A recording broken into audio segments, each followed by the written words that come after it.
Hawkwoman, Hawkman, Jimmy Olsen, Superman's pal. Don't be silly. Of course we know you. Jimmy, it's a terrible thing. Aquaman.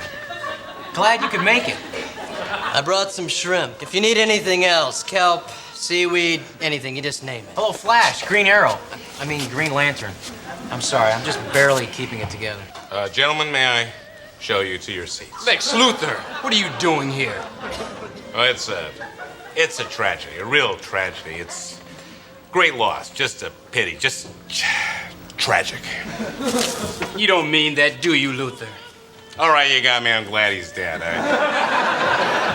He was a worthy arch rival, and I'm here to show my respect. But I gotta tell you, I'm happy he's gone. This should be a great year for me. Excuse me, this is a private service. No, man, I'm Black Lightning.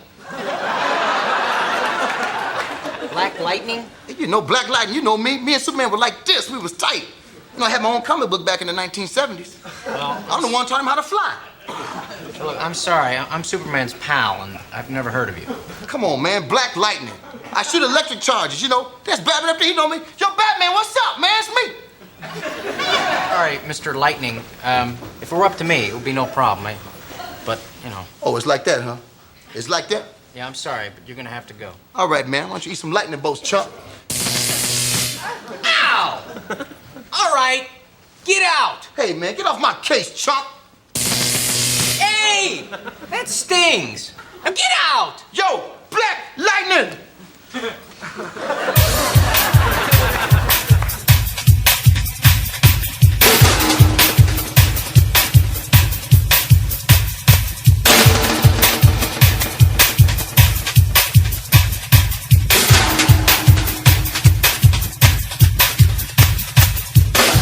Justice, like lightning, should ever appear to some men hope and to other men fear. I was 21 when I wrote those words. It was some 6 years later before I finally understood them, and that was the day Jefferson Pierce became Black Lightning. Created and written by Tony Isabella, artists Trevor Von Eden and Frank Springer, colorist Liz Berube, letterer P.G. Lisa, story editor Jack C. Harris. And so began the first issue of The Titular Star and one of the subjects of this episode. In the 1990s, years before Wikipedia became the flawed but invaluable default internet resource, we relied on pioneering journalists like Don Markstein to offer up the closest thing to comprehensive cataloging of our comic book heroes. Up until his passing in 2012, Don Markstein's Toontopedia was still the first choice destination for researchers in this field. Rather than draft my own summary, I just assume read from his. There was a time and place for everything, and in 1977, in comic books, it was time for black superheroes to take starring roles. Marvel Comics already had two in their own titles, Luke Cage and Black Goliath, and arch rival DC was falling behind the times. Unfortunately, the only one they had on the drawing board was an insult to practically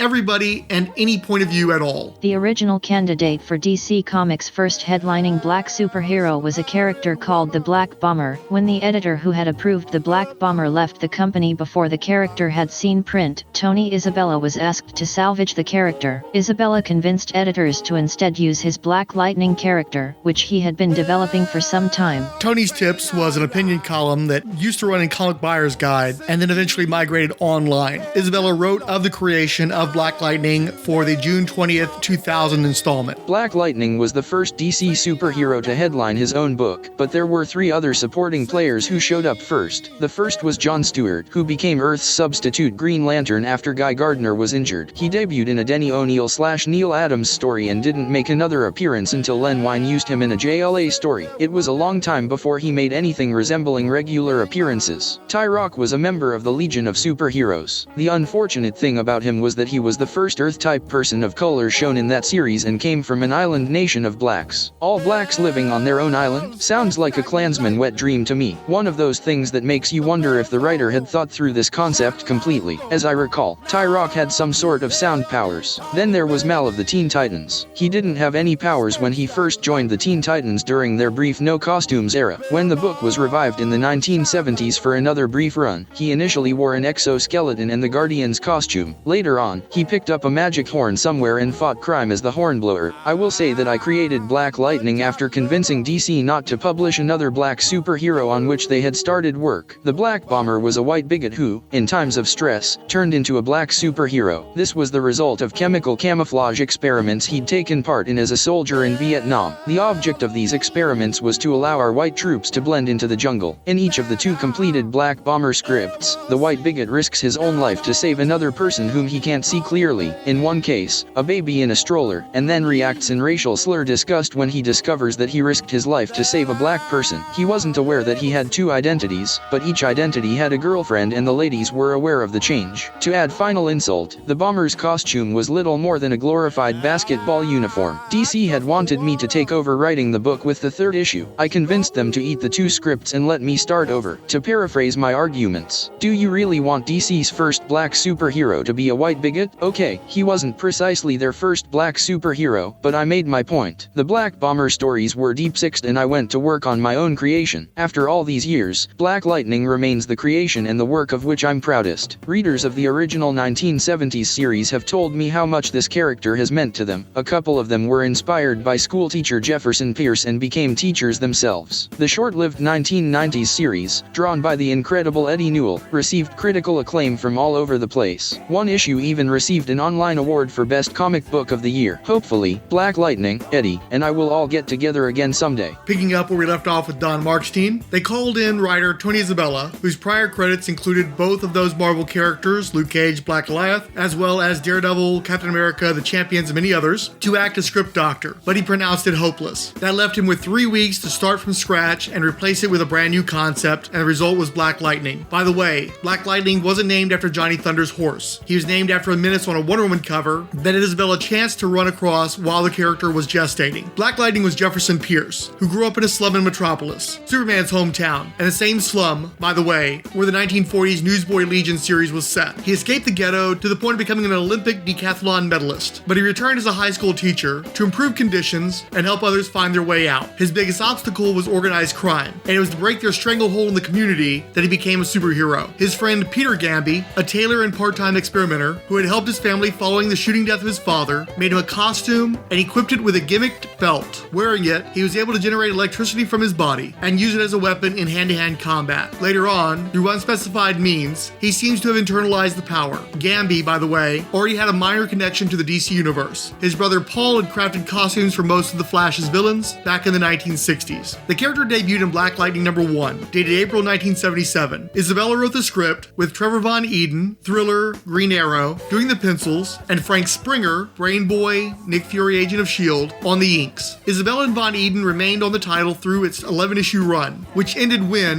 in 1978, DC abruptly cut back drastically on its entire line. Before it was finished, the hero was offered membership in the Justice League of America, and became the 3rd after Adam Strange and Metamorpho to turn them down. He eventually joined, but decades went by first. Like several other refugees from what is remembered as the DC implosion, Black Lightning found a slot in the back pages of somebody else's comic. It took a couple of years, but eventually he got gigs in Detective Comics, where Batman is a star, and in World's Finest Comics, where Superman and Batman shared top billing. In the mid-1980s, he was scooped up into a team, the Outsiders, where again, at least initially, Batman was the star who sold the comic. That series ended in 1988, and for the next several years, Black Lightning was seen mostly as an occasional guest star. DC launched a new Black Lightning series in 1995, with Isabella again doing the scripts, and art by Eddie Newell, a relative newcomer to the field. The series had great critical success and was apparently selling quite well, but differences with the publisher led to Isabella's departure after the 8th issue. Without him, the series ground to a halt. The spark went out with its 13th issue, February 1996, and since then Black Lightning hasn't been seen on a regular basis. DC has black members of the Legion of Superheroes, the Teen Titans, and the Green Lantern Corps, as well as black characters in many other positions. Black Lightning remains the company's strongest black star. He just seems to have bad luck when it comes to sustaining a series. 3 years ago, I had a conversation about, amongst many other things, Black Lightning in his new role as a TV series star with a person who at that time identified as Mix Jeffrey Brown. I don't want to dead name anybody, but the name Jeff comes up several times in the recordings, whether it's going to be in this episode or a later episode, so I wanted to clarify. Currently, they identify as just Julio Raul, and they're here to offer you a recap of what occurred in the 1990s Isabella annual series. It's a good lead off to my subject about Black Lightning. So what did you think about the course of the series? Like, can you give us like an overview of what happens over the course of the trade and what changes you saw between writers, if any? Okay, well, when Isabella was writing issues 1 through 4, it was a little bit of a melodrama. Jefferson in the new city calling his wife on the phone saying, no, I'm going to be out working. And I'm thinking to myself, as I'm reading this, does she know he's Black Lightning? Because at the time when I read this, coming in new after watching the show, I'm thinking, well, maybe this version, he's out quite up front with his wife being Black Lightning. He has his electricity thing, he goes out, stops some gangbangers. He starts off wearing a trench coat and everything, and then,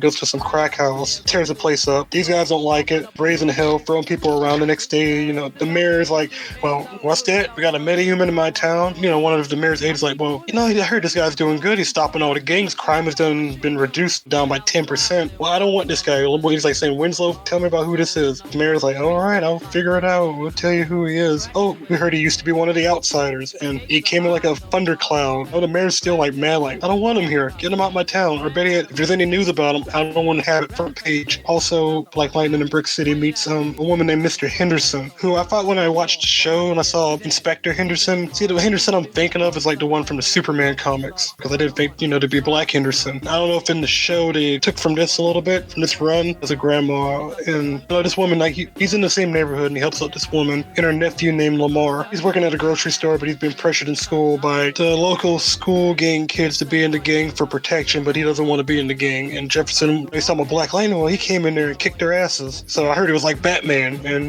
Jefferson looks like, because he knows who Batman is. And then a woman and her baby gets hit by a car by two people who are high, and it was a very tragic scene, which made me think of The Wire a little bit, because child got killed. This is in the first issue. Old man goes, well, what about my boy? And the woman on the ground saying, well, where's my baby? Where's my baby? Oh, and it showed like the news stuff, kind of like Watchmen, where they're talking like the various people in the town are talking about, what, every time, we're stuck here in the projects, we can't get out of the projects. They're trying to tell us about the American dream. The same thing we're all dealing with today, where we're all getting brushed aside and basically mistreated because we're in the lower rungs of society, and then the woman talks, well, we used to have singers and dancers here, and now, there's a lot of good people in the projects. We shouldn't tear it down, or you shouldn't gentrify it. This makes Black Lightning want to go out there and do some good. It gives him his motivation, which I can see why you'd say it would be boring a little bit, because we're getting a lot of exposition. We're getting a lot of showing and telling. There's even a church in this one, which I know in the show, I don't know if they do church stuff much, but it's something that I noticed. And when I was reading this, all I could think of was there was a scene in the show where Gamby went to the church after was about to go do something for Lady Eve. He goes and meets a guy named Beagle later on after talking to like this woman who's like Miss Henderson's niece. She's making googly eyes at him and stuff. I don't know. It's the first 4 issues. It's in between soap opera, and it doesn't get to the action till about issues 3 and 4. That's when it ramps up, because that's when Painkiller shows up and does his thing. There's a lot of talking. Nothing wrong with it, but I can see why you would drop off. Because I know the next couple of issues after this one, after he's out of the hospital, which will be issue 5, because that's when he's doing all his recollecting about like his life thus far. After like, I do good, but bad things happen. The good man died because of me. A guy named Walter Casco, who basically was trying to like stick up for Lamar when he was being picked on by these, they ain't the Bloods, but they wear red, They're like, oh, you join our gang, you want nobody to mess with you.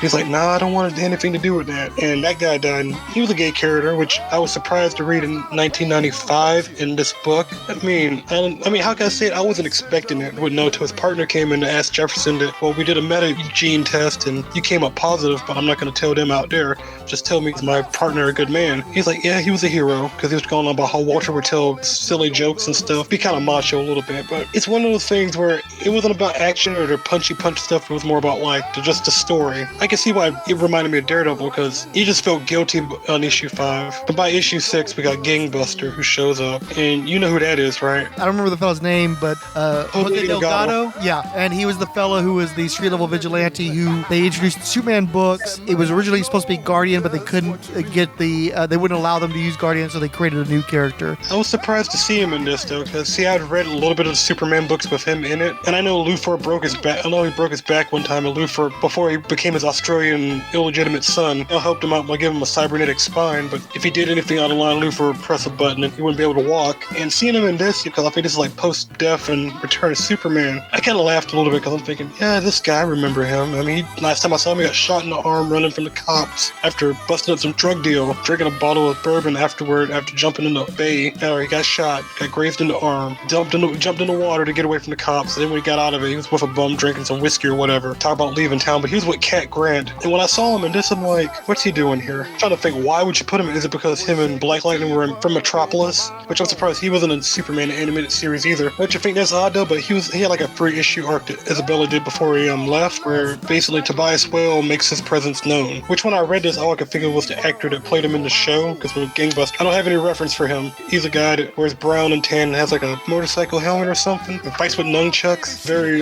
Teenage Mutant Ninja Turtles. Well, it's another thing. It's one of the rare Latino DC characters, and he's a dude in a motorcycle helmet with some nunchucks.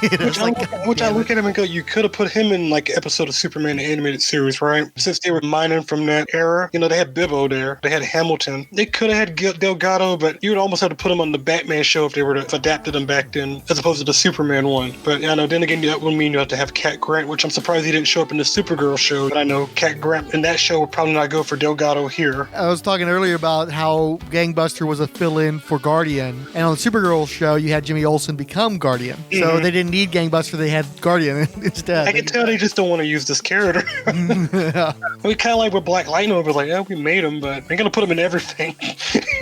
Even though he was a product of the 80s, though, when I look at Delgado, and when I look at him in this 90s book, it's kind of jarring, because him and Black Lightning, you'd think one of them would know of the other, because like one of the cops tells Black Lightning, hey, there's some guy from Metropolis, a superpowered type. Is he an outsider? And the guy says, no, he ain't an outsider. Because, Black Lightning's thinking, well, Batman's here. Tell him to go on the side of the street. Don't come over here to Brick City, please. I got this. No, it's just Delgado. And they go like, well, he has warrants on him. If he goes back to Metropolis, they'll arrest him. And since he's in Brick City doing what he's doing, he can get arrested there too. So I like it that they have him that he's on the run. And I don't know what they did with the character afterward. After these issues, looking after some gang member who had reformed, who was trying to do like peace summits and stuff. It's like the plot of issues 6 through 9. I mean, I find it interesting, but it's very topical at the time and maybe topical now. But, when you throw in Tobias Whale orchestrating all this with, he has a weird meta with him called Ishmael, which since Whale, it's like, about Tobias Whale, right? Yeah. I would say Stephen Mandragora if I was going to think about that version, but CW version seems a bit more interesting than what I'm reading right now, because if I just look at him at face value, Whale looks like Kingpin. He has this shapeshifter called Ishmael impersonate Jose Delgado that put a hit on this former gang member who's doing peace summits and stuff. And then issue 7, Black Lightning's just doing his thing. His wife's trying to call him, but she's sad because he ain't picking up the phone, and they're supposed to meet for something. Beagle goes on about both Delgado and this other guy's history, who was Carlos. Because there's a lot of stuff when I read it in context, thinking about the post-crisis DC and DC universe. It makes sense that they wouldn't have done this in the Superman books, but they put it off over in Black Lightning. Could have had him go to Gotham, but I know Gotham at the time, after Bane and broke Batman's back. I'm taking over your city.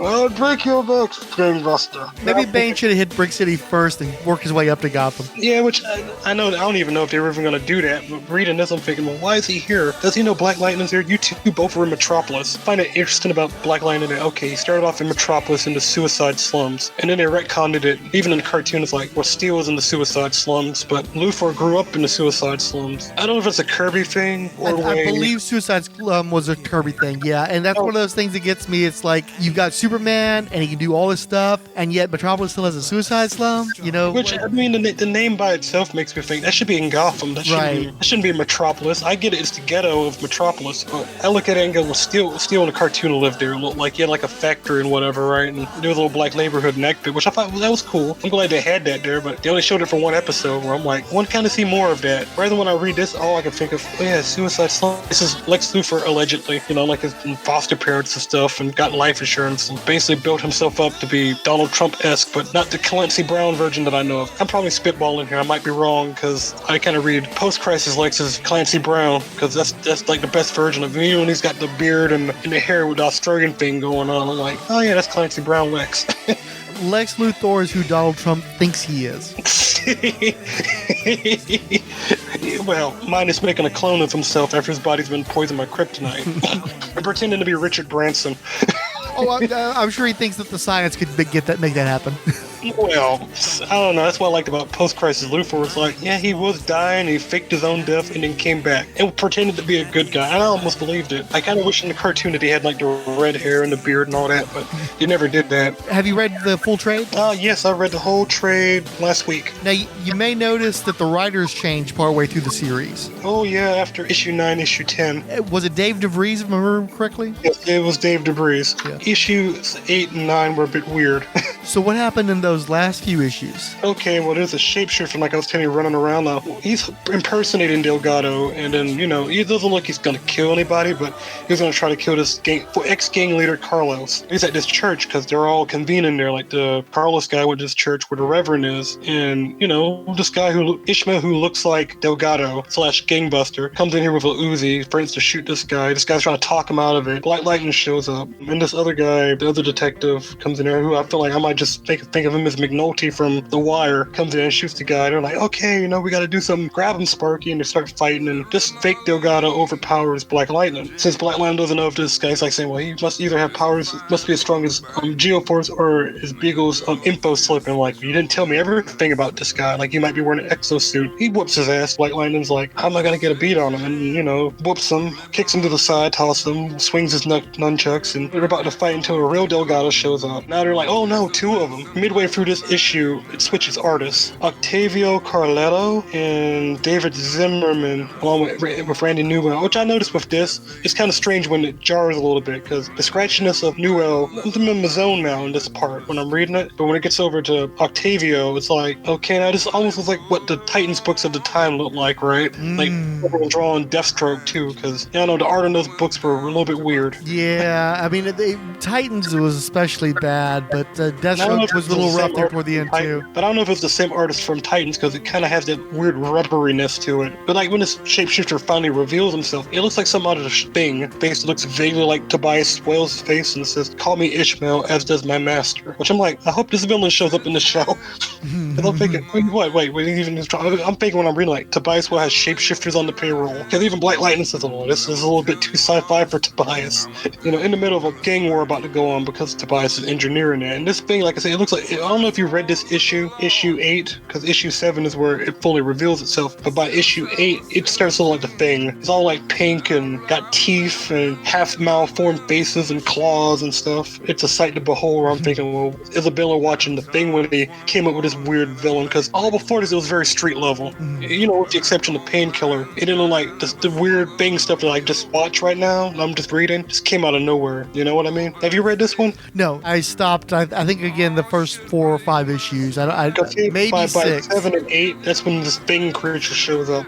And when Black Lightning shocks it enough, it just turns into this pink lump, which I'm thinking, that could be like the lump thing from Jack Kirby's Fourth World, which that's what it reminded me of.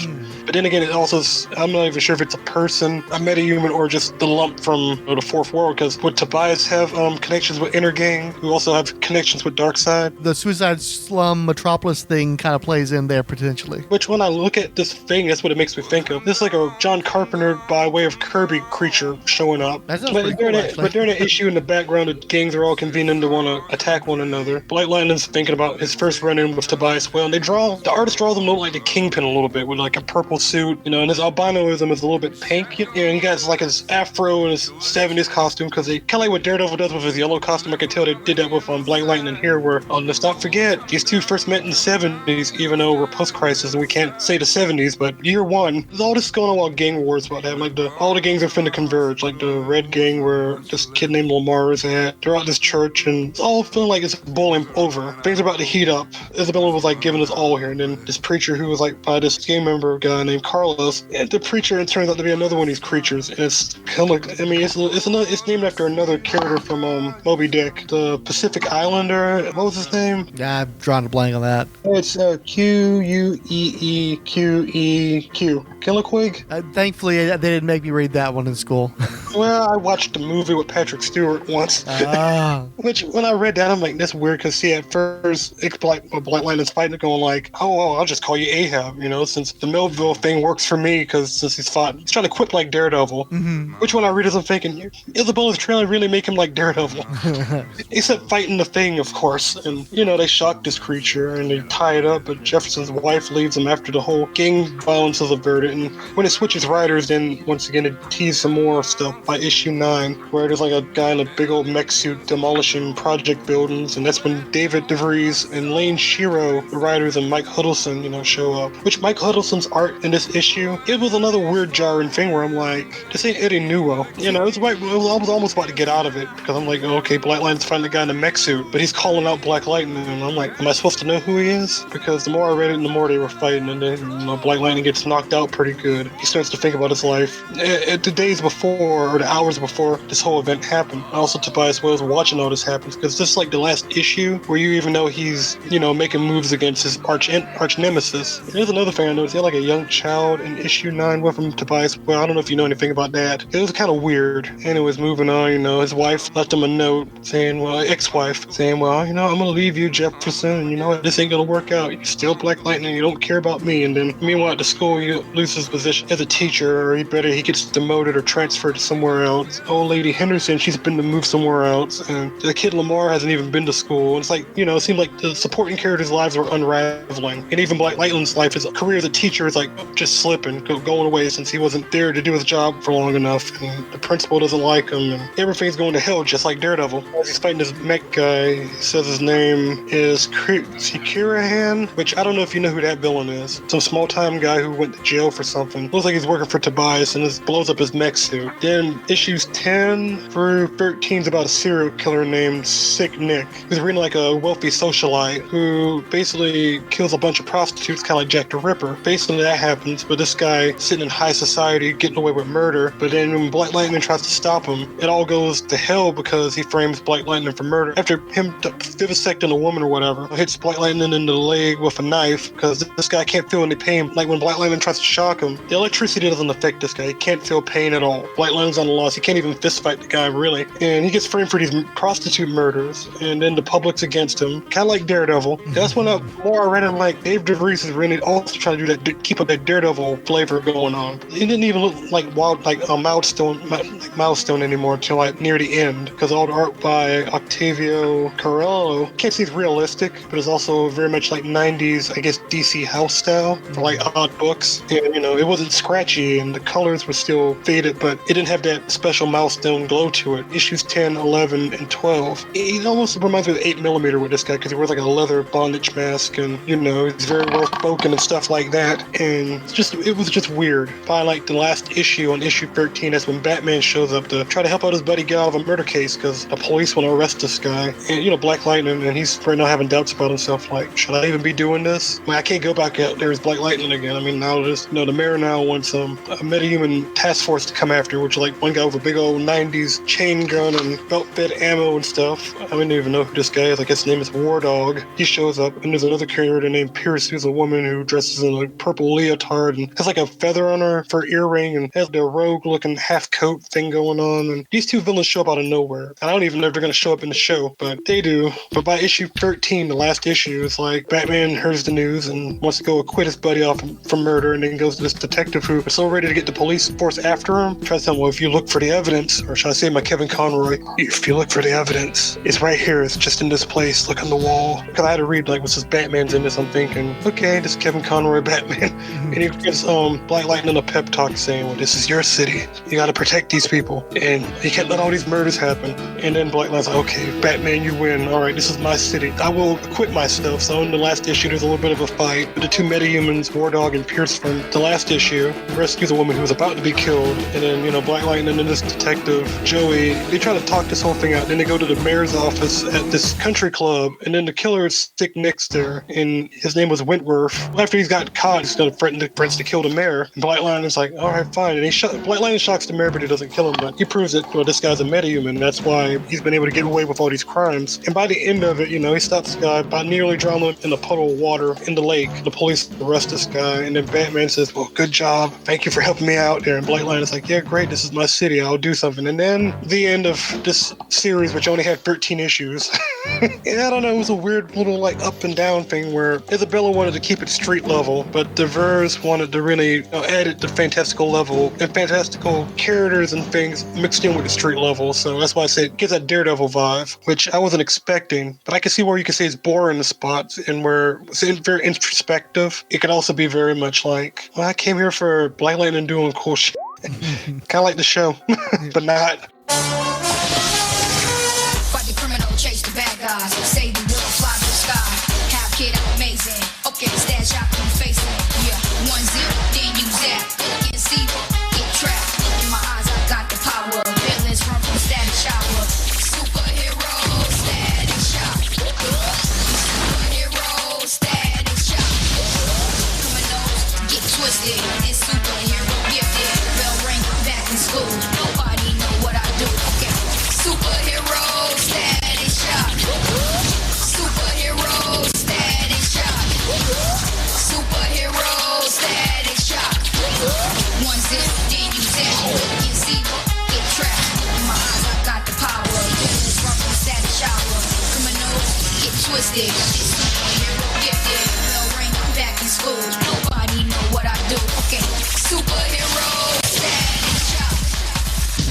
Static number 1 by Dwayne McDuffie, Robert L. Washington III, John Paul Leone, and Steve Mitchell is the belated 4th milestone title, arriving on May 4th, 1993, the 4th month of the imprint. As with Spider-Man at Marvel, timeliness has no negative impact on the young hero, whose relative success easily eclipses that of all his forebears. Virgil Hawkins is the funny, nerdy kid within his peer group. He has the hots for Frida Gorin, in whose friend zone he resides. Also, he has secret electromagnetic powers and flies around on trash can lids as the new local hero Static. Sadler neighborhood creep Hotstreak also has his eyes on Frida and sends his gang to collect her for some quality time. Hotstreak claims to run Ernest Hemingway High School and keep all the finest girlies in his stable. Static rescues and flirts with Frida, making progress. Static can easily handle the gang, but Hotstreak's super speed and fire generating is too much for him. Defeated, Virgil's secret identity is uncovered by Frida when she tries to care for Static. Flashback. We meet the cast when some of the cast meet in high school. Virgil Hawkins is the brain who talks too much, sometimes in Shakespearean English. Larry Wade is his tall, intimidating friend, mentee, mentor. Frida Gorin is the cute new girl who needs a tutor. Biz Money B's other name starts with a W and ends with a hard R, but he's still ready with the racial epithets against members of the culture he's appropriating. He's a wannabe womanizer, but Frida isn't interested, so he takes out his incel aggression on Virgil. The public humiliation from B's beating just seems to encourage other people to slag on Virgil. When his personal Mary Jane Watson calls, the thrill is tempered by her liking him as a friend for not being a macho type. Even Virgil's mom is dismissive. Open wound, insert salt. Larry comes through with a gun and a plan. Virgil can kill B at the Big Bang. An incident in which an experimental substance given the slang name quantum juice was used as tear gas during a gang riot on Paris Island in Dakota, resulting in the creation of superpowered bang babies. Virgil can kill B at the Big Bang during the chaos and walk away clean instead of enduring 4 more years of this. Except Virgil isn't a killer. Virgil can kill B at the Big Bang and toss the gun in the bay just as cops descend with the gas attack. Virgil survives and cameos ensue, including Mom's System Workers. System is a malevolent international conspiracy that controls most of the civilized world. Mom is a ruthless crime lord in charge of the Amber Cell of System. Brickhouse. A member of the Blood Syndicate street gang, Marta gained her abilities from touching a brick wall when the gas hit because she was present during the infamous Big Bang. Brickhouse is invulnerable, has superhuman strength, and is depicted as between 7 to 10 feet tall. And some other folks that will be a big deal later. Trying to get home alive, Virgil's electromagnetic powers manifest, and he ultimately flies home on his trusty trash can lid. Virgil works out, practices his powers, and sews a suit. Static builds a rep, taking out local hoods. But now B has resurfaced as Hotstreak and shaken Virgil's confidence. With a pep talk from his new alter ego cohort Frida, and deducing how B's powers work, he notches an easy W. Unfortunately, Frida Gorin is still only down with being Static's friend, not his reward. And now our young hero is on the radar of a whole other level of bad guys. Virgil lost his job answering a distress call from Frida. Tarmac, a simple-minded henchman, he served as a decent source of muscle. Attacked Akad's, a club Virgil's friends hang out at, calling out Static. Dude's the T-1000 of asphalt, with the brains of pavement. Static dominates in his encounter with Tarmac by using his scientific mind and setting traps. Too bad for him that this was all a test, and now he has to deal with Holocaust, former member of the Blood Syndicate. Holocaust was born Leonard Smalls Jr. He is a power-hungry individual. He was a proud member of the Paris Island Bloods gang and took part in the Big Bang Turf War. When experimental tear gas, quantum juice, was used on the gangbangers, most either died or became mutated survivors called bang babies. His main superhuman ability is his pyrokinesis. Holocaust can project fire from his body, as well as cause things to explode with a thought. He also possesses superhuman strength and durability at an undefined level. Because of his powers, Holocaust is immune to heat. He is also resistant to telepathy. He is one of the chief antagonists, and an occasional anti-hero,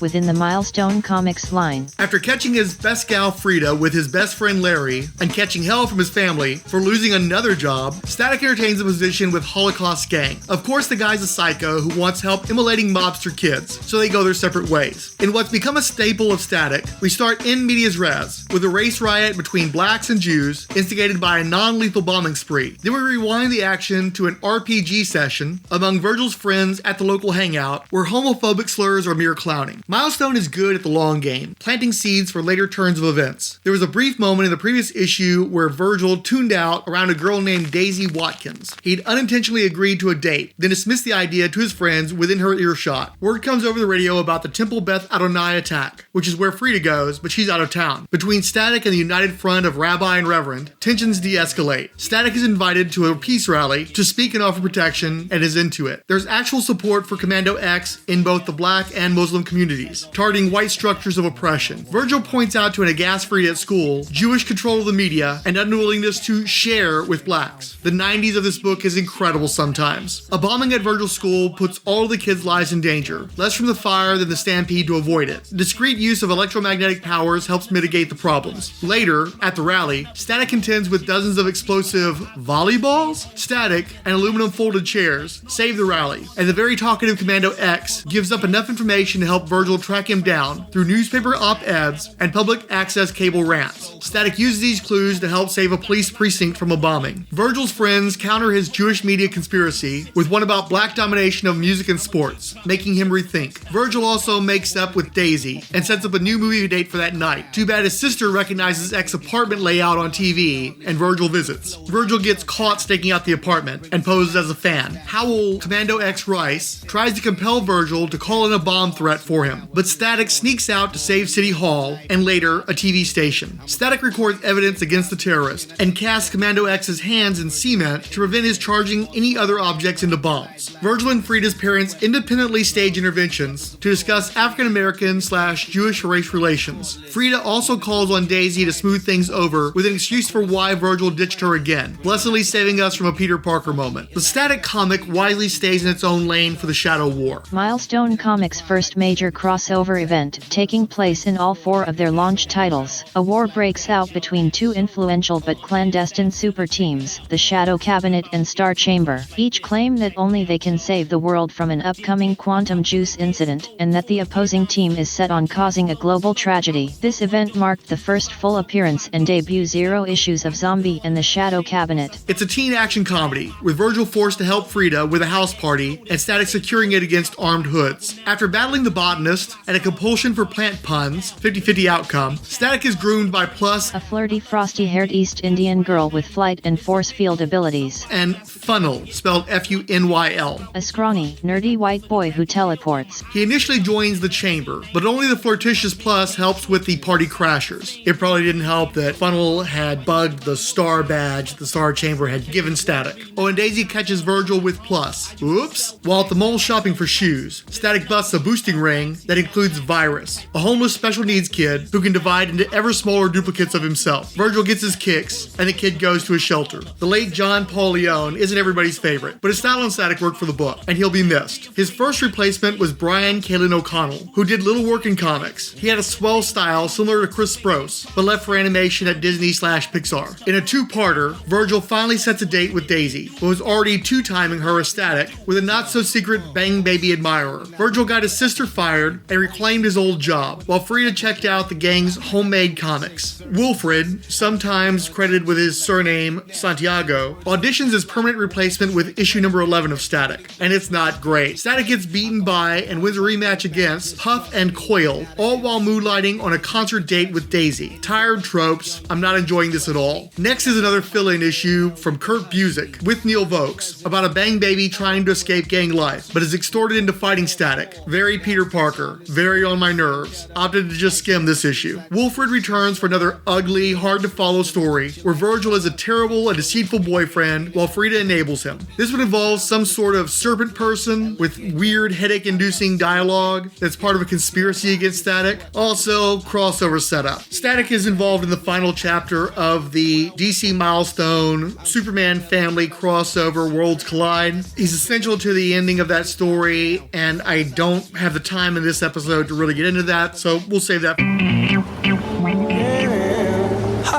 Well, I guess you're wondering, what's with the costume? Well, Don't sweat it, boy. I knew you were Static when I first met you. What, you did? Yep. I can feel the electrical field around you. Whoa, how'd you do that? Because I have a secret identity, too. This'll help you recognize me. You're the Lone Ranger? No, boy, it's me. Soul Power. What? And you're gonna take me with you to that museum. Whoa, man, are you tripping? Why would I do a whack thing like that? Because if you don't, I'll tell all my friends I met a real superhero today. Virgil Hawkins. No way. You can't blackmail me. You're not going, and that's final. Are you sure you won't fall? Of course not. Heck, in my day, I got around by surfing the power line. They had electricity in your day? Don't be flip, Sparky. Please don't call me Sparky. Hey, how'd you get to be a superhero anyway? It all started in the early 60s. I was just a normal cat until I got in the way of some thugs that wanted to trash Hoover Dam.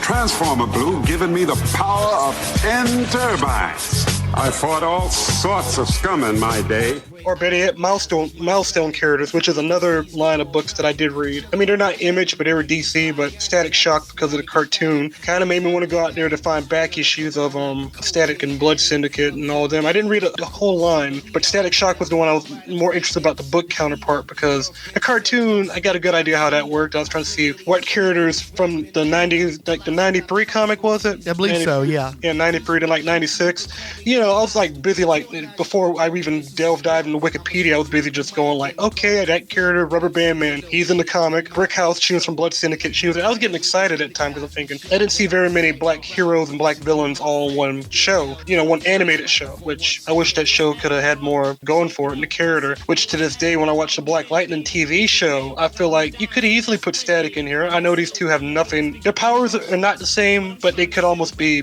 like a Batman Beyond type situation where, you know, Jefferson Pierce could mentor Virgil. Yeah, I see that's another thing the New 52 screwed up. It was Static Shock, who had like a short run, and I barely even bought it because at the time I was hearing about all the drama going on with Scott Lobdell and then the other writer who was like one of the OGs at Wildstorm. You might know who I'm talking about. I don't know if you do. Which book? It was Static Shock. No, was Lobdell writing the Static Shock book? I didn't realize. I think he written it before or later. But I know Scott McDaniel drew it, but I don't remember who wrote it when they did the New 52 version. I'm trying to think of his name, John Washington Irving, or I think it might have been somebody else. But I think Scott Lobdell was writing it on its tail end before it just vanished. Because at the time I was excited when that happened. Because, oh, New 52. Hey, Static, he hasn't had a book in a long time because pre-New 52. They had it with the Teen Titans. During when Jeff Johns was, I think he was trying to write other characters after Titans. Because once again, Titans I got into because of the cartoon. And it's messed up how DC gets me. It's like I watch their animated stuff, I get excited, and then I read the comic stuff, and I'm like, this should be about as good as the cartoon. cartoon stuff I just watched. And with Static, I'm thinking he's an awesome character because I didn't care about Black Lightning back then. And when I did, my only recollection of him was a pastiche of him. Not pastiche. Analog? Huh? Analog? You talking about Black Vulcan? Yeah, Analog, Black Vulcan, which I thought was lame because he didn't wear any pants and he was a joke on Harvey Birdman. State your name for the record. Black Vulcan. Mr. Vulcan, tell us about your superpower. Pure electricity. In my pants. Oh, my. Sorry, man. Tell us, what would life be like without your powers? Well, you know how it is when the power goes out in your house? It would be like that, only in your pants. Indeed. Your witness. Isn't it true that the reason you left the Super Friends is because you were fired? Why? They said it was some sort of budget thing, but I think it's because I complained that they're always pairing me up with a white super friend. Like I was gonna start super looting the minute they weren't watching. And you think I named myself Black Vulcan? Hell no. I used to go by Super Volt. Black Vulcan was Aquaman's idea. And I said, well, maybe we should just call you Whitefish. There was a humor magazine called Deep Fried, Jason Youngblood did, where he did a joke basically making fun about how they treated Black Vulcan and how he was sort of an embarrassment. And I think in the end, they make him do like Pikachu cosplay or something like that. The lack of pants did not do that man any favors. And as well, when I look at that character, even when I was a kid, I'm like, this guy's lame. Yeah, there was Static Shock. I already mentioned him because of his cartoon. Like I said, Black Lightning was that weird blind spot. And even before the show came out, I'm going like, well, why isn't he in the even I'm trying to think, he might have been a character I didn't like, but why wasn't he in the DCAU? If you're going to put a character that people should have more eyes on, even I know they had Jon Stewart doing his thing on Justice League. That's another character I like from that cartoon because, once again, it's like the animated versions of all the DC black characters, I don't know, for some reason, they came off a bit more authentic than just comics were like in the 70s. The 70s, I don't even want to go back and read that stuff. A little bit I did read because I felt like it just felt like they're all trying to do Shaft, but doing it wrong. That's actually one of the issues because you brought up the Milestone characters, and we know for a fact that the Milestone creators own those characters. Dwayne McDuffie's estate and all of the other partners that are involved with the Milestone, they all have a piece of that. And because they have a piece of that, and DC has a piece of that, DC doesn't let them do what they want to do with it, and DC doesn't want to pay for them to get a piece of the pie. And so that's why those characters lay fallow. And when you're talking about Black Lightning, they cut a deal in the 70s. It was the weirdest thing because I don't know how Tony Isabella managed to work this out, but he managed to get a piece of Black Lightning back in the 70s. And he's always had a piece. To this day, he still has a piece. Now, I think he worked out something sometime in the 2000s where he maybe doesn't have as big of a piece, so they were exploiting the character more. But he still gets money. He's still getting paid off the TV show. He's one of the only creators that happens with. And for the longest time, DC dragged their feet on doing anything with Black Lightning, including excluding him from Super Friends and having him replaced by Vulcan just so they wouldn't have to pay Tony Isabella. And also, they did the same thing in Justice League Unlimited. They made like a character from a pastiche of like the Super Friends minority characters. Speaking of Dwayne McDuffie, he wrote that episode, and it was all, I assume because I think that Hanna-Barbera owns the characters it created for Super Friends, and so again, they didn't want to license them, even though it's stupid because Warner owns all of it, but I guess one hand didn't want to pay the other hand, and so they had to use those analogs for that one episode. It's great, or was it like, I think it was a two-parter, and it was really cool. Called The Ultimate on Justice League Unlimited. When I watched that episode last night, it struck me again like, okay, they got faux Black Lightning. They don't got real Black Lightning. They got faux Black Lightning, who is faux Black Vulcan again, you know. Once again, Bruce Timm, they were trying to be smart about. What's the point of this? We'll never find Cadmus or a cure. It's hopeless. Then what? We just die and let them replace us? No one ever knows we were here, that we mattered? I say we just bring the whole building down, right on top of us. Don't give up hope yet, Downpour. We've got friends in high places. You idiot. Do you really think that they can help us? Whatever's going on, we'll do everything in our power to... Yes, power. That's what it always comes down to, doesn't it? And that's the only way we'll ever be remembered. If we're the ones who take down the Justice League, the world will never forget us! Listen to yourself. You're not making any sense. You're getting sicker. Translation? They're afraid to face us. No! As the man said, you're either with us or against us.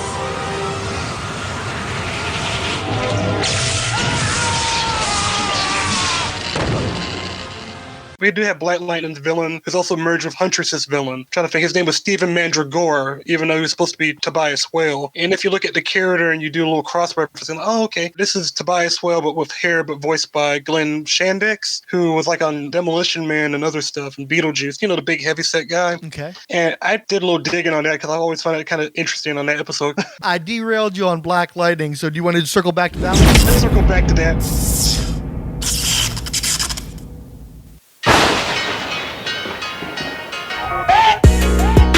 We pray at night for the helpless, hoping you get us through breakfast. Wishing somebody come save us. Black Lightning's back, come to shock the haters. No lie, seen him with my own eyes.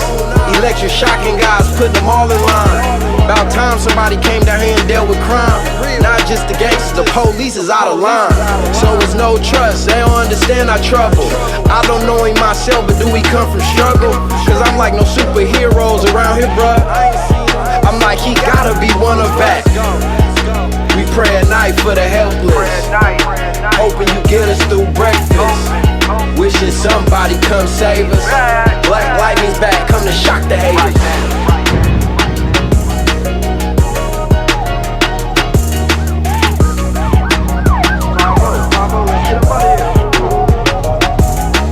Okay, so main event? Let's get to the main event. This all came out of Twitter, and you were reading the 1994 series, 1994 series?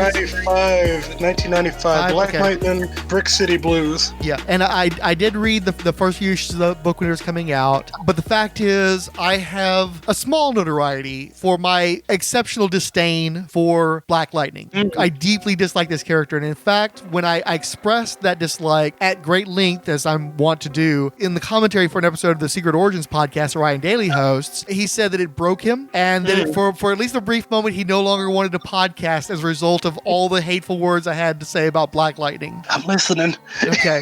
I have no use for Black Lightning. Black Panther debuted 11 years earlier by single-handedly defeating the entire Fantastic Four, had his first solo strips 6 years earlier battling Doctor Doom, and had been headlining a solo title for 4 years before Jefferson Pierce showed up. Luke Cage, Marvel's version of contemporary African-American film and novel star Shaft, released the 42nd issue of his solo series the month Black Lightning released his first issue of a whopping 11 total. If you combine the total number of books under the title Black Lightning, you would have about 2/3 of the run of one volume of Shadow Man, an African-American character you probably forgot existed until I just reminded you. As you guys mentioned, but I mean to reframe in the worst possible way, Black Lightning was DC's typical, clueless, mayonnaise on white bread version of a Marvel blaxploitation character, produced years after that was even a thing anymore. Hence Luke Cage teaming up with Iron Fist after the Chop Saki fad wound down to last for another 9 years as a duo. I grew up in a barrio, so I was effectively a minority in my neighborhood, and white boys like me had to hang tight with everybody who wasn't Latino. Most of my best friends up until junior high were black and comic book fans, which meant we disproportionately favored Marvel's black heroes, including G.I. Joe thanks to Stalker and Roadblock, in our collecting. As a comic book retailer, I found that this was not an uncommon story, as black fans a decade or more older than me could only find themselves in Marvel comics, since all DC had to offer was Teen Titans. Admittedly, they looked on Black Lightning more favorably than I ever did, but we still bust on him for his lame costume and afro mask, and it's not like he was a going concern at the time. I don't remember ever selling anyone a back issue of Outsiders, except maybe out of a quarter bin. I did collect the first few issues of the 90s series when they were coming out, because the house ads and his new costume were tight. I still have the Total Justice action figure. However, I dropped the book pretty quick for the same reason I passed on the recently solicited trade, Tony Isabella. He seems like a nice enough guy, and I've enjoyed some of his work, especially on Hawkman, but I frankly think he's a cancer on Black Lightning. It's funny because he was in a war of words with Trevor Von Eaton, who claimed the lion's share of the credit for the character's creation. To me, from the visuals to the powers of the stories, Black Lightning would be best served getting the Julie Schwartz treatment, chucking everything but the name and starting over from scratch. Except I'm not sure the name is worth keeping. Black Vulcan has a better power set, a more impressive look, and wider audience recognition organization thanks to Super Friends. Isabella may have struck a blow for creators' rights, but he did not help the cause by exerting them in such a way that DC avoided utilizing the character. Further, Isabella's stories were weak, and Jefferson Pierce's abilities and adversaries were relatively small scale. So really, why bother propping up an early and ongoing failure that's only a legal headache? Cyborg's a more viable character anyway. Peter Parker is a boy who learns a hard lesson, civil responsibility, when an armed robber, who he's under no obligation to imperil himself by interfering with as a part-time entertainer and student, ironically slays his beloved uncle. Meanwhile, Jefferson Pierce is an Olympic-level athlete and college-educated professor being oriented in his new teaching position, who takes it upon himself to assault a drug dealer as his first recourse in addressing a local drug problem that he has no authority over, which results in the death of one of his students. 100% our hero's fault. The same hero who is assigned a new name, costume, and powers by some white dude he knows, who merely gives him everything extraordinary about him beyond his physical prowess. What the fudge? Oh, but hey, don't feel bad, because Mr. Black Lightning will up and fail to rescue his white savior from being gunned down, just like he failed Earl Clifford, because all the young fanboys clamor for ineffectual, lightweight heroes who manage Pyrrhic victories against the same few underwhelming villains issue after issue. I have no use for Black Lightning, because he's part of the problem. He's got a too-on-the-nose name and a minstrel costume with generic quasi-powers who forces the JLA to go slumming for an issue so they can have a contrived argument about race before he refuses membership, so nobody has to actually deal with the issues raised while still patting themselves on the back. He operates at a lower level than most heroes with a fabricated quasi-realism that's merely an excuse to recycle salacious urban blight tropes, who is basically designed to fail by conscious intention or otherwise so that pundits can point out that black heroes don't sell. But see, Spawn was a multimedia empire because Spawn was a high-quality commercial book for its time with a truly empowered African-American hero. Black Panther and Luke Cage never set any sales records, but they're beloved, iconic black heroes with long and well-regarded runs under their belts. And Black Lightning is stuffing shrimp down his pants at Superman's funeral. The thing about Black Lightning is I would see how sad for him when I was a kid. The 70s one where he'd put on the afro wig and mask. Just right off the bat, it's a problem. The costume's a problem, the V-neck's a problem. But my main issue with him is Jefferson Pierce. He's supposed to be an Olympic level athlete. He's highly college educated. You know, he gets a hold of the belt that gives him the lightning powers. And what does he do? He goes back into the hood and is basically like a street level vigilante who tases people with his energy belt. It's created by a white guy, and it seems like there's a black dude who goes back to the hood to tell all these black kids to pull their pants up. It's who Jefferson Pierce is to me. He's like the Bill Cosby of superheroes.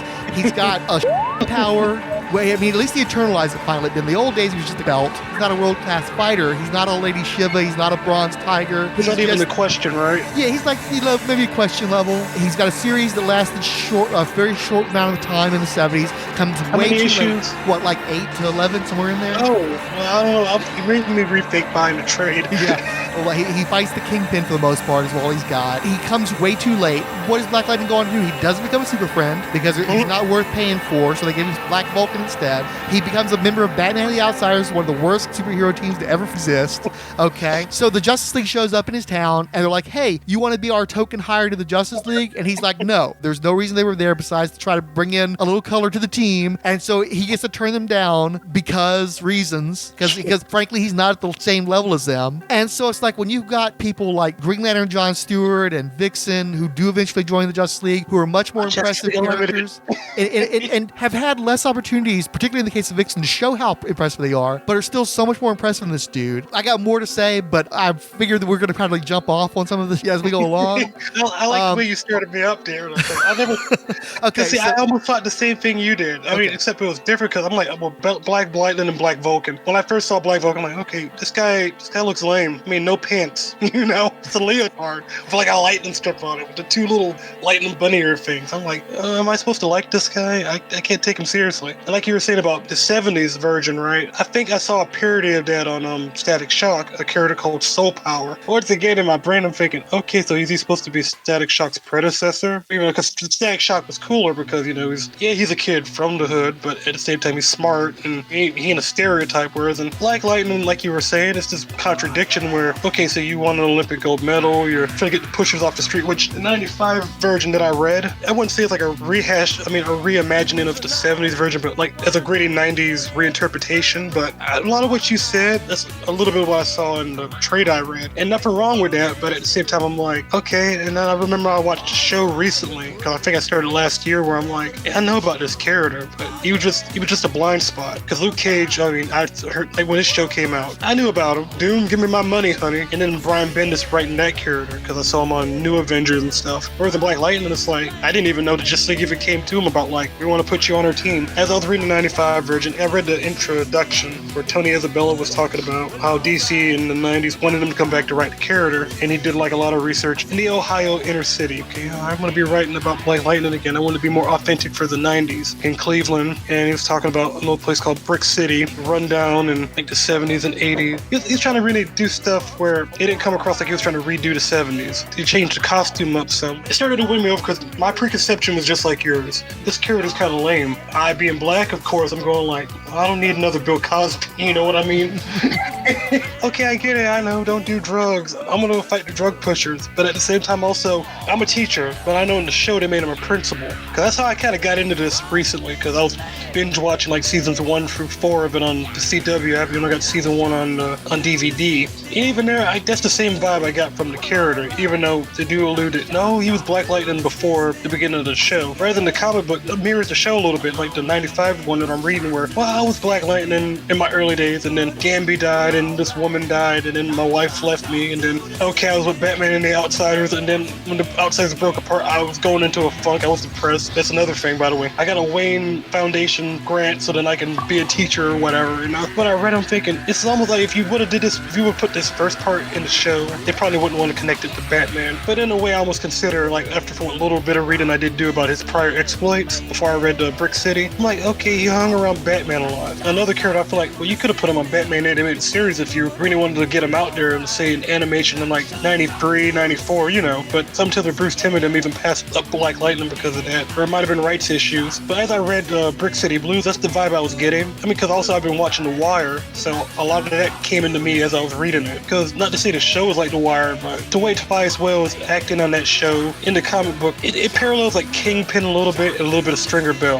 Well, what a Stringer Bell was albino and had super strength. Tony Isabella trying to do Black Daredevil, except with electrical powers. He's not Frank Miller, but the first 4 issues, I'll say, had that grit to him, like what Miller would do, because he was fighting Painkiller, and like for the show, they gave Painkiller a backstory. Whereas in comic I read, he just showed up on the scene. He talks about his powers a little bit. He's just a hired enforcer. Painkiller in the show looks way different than the Painkiller in the comic, even though the one in the show I like because, okay, I get it, he used to be a student at Garfield. Alright, well, Lady Eve hired Tobias Wells to put a hit on like some Reverend, and him and Cyanide and Joey Toledo were there to do the hit. And they hired some guy first to do a sniper hit, and then Black Lightning came down and saved the guy from getting shot by putting up like a force shield. But Tobias was like disappointed and was going on like, no, like these black people want to go to heaven, but none of them want to die. So he has Cyanide get a gun, shoot the Reverend in the chest, but it also paralyzes this kid named Khalil, who later on become Painkiller, which in a way, Tobias Wells in the show at least created Painkiller by cybernetic enhancements to get him to walk again and give him some metahuman ability to paralyze people like he does in the comics, except it's with darts. And by seasons 3 and 4, they do it like he has a split personality in his brain after Tobias had ripped out his spine and then brought him back. So I don't know, the show did a lot better with the character than when he initially appeared. I don't know, I mean, Black Lightning is just an odd character after reading that whole 13-issue run, even though the first 4 or 5, it gave me just like, well, what if Daredevil was not blind, black, a teacher, Olympic athlete, busting up all the drug gangs, had like a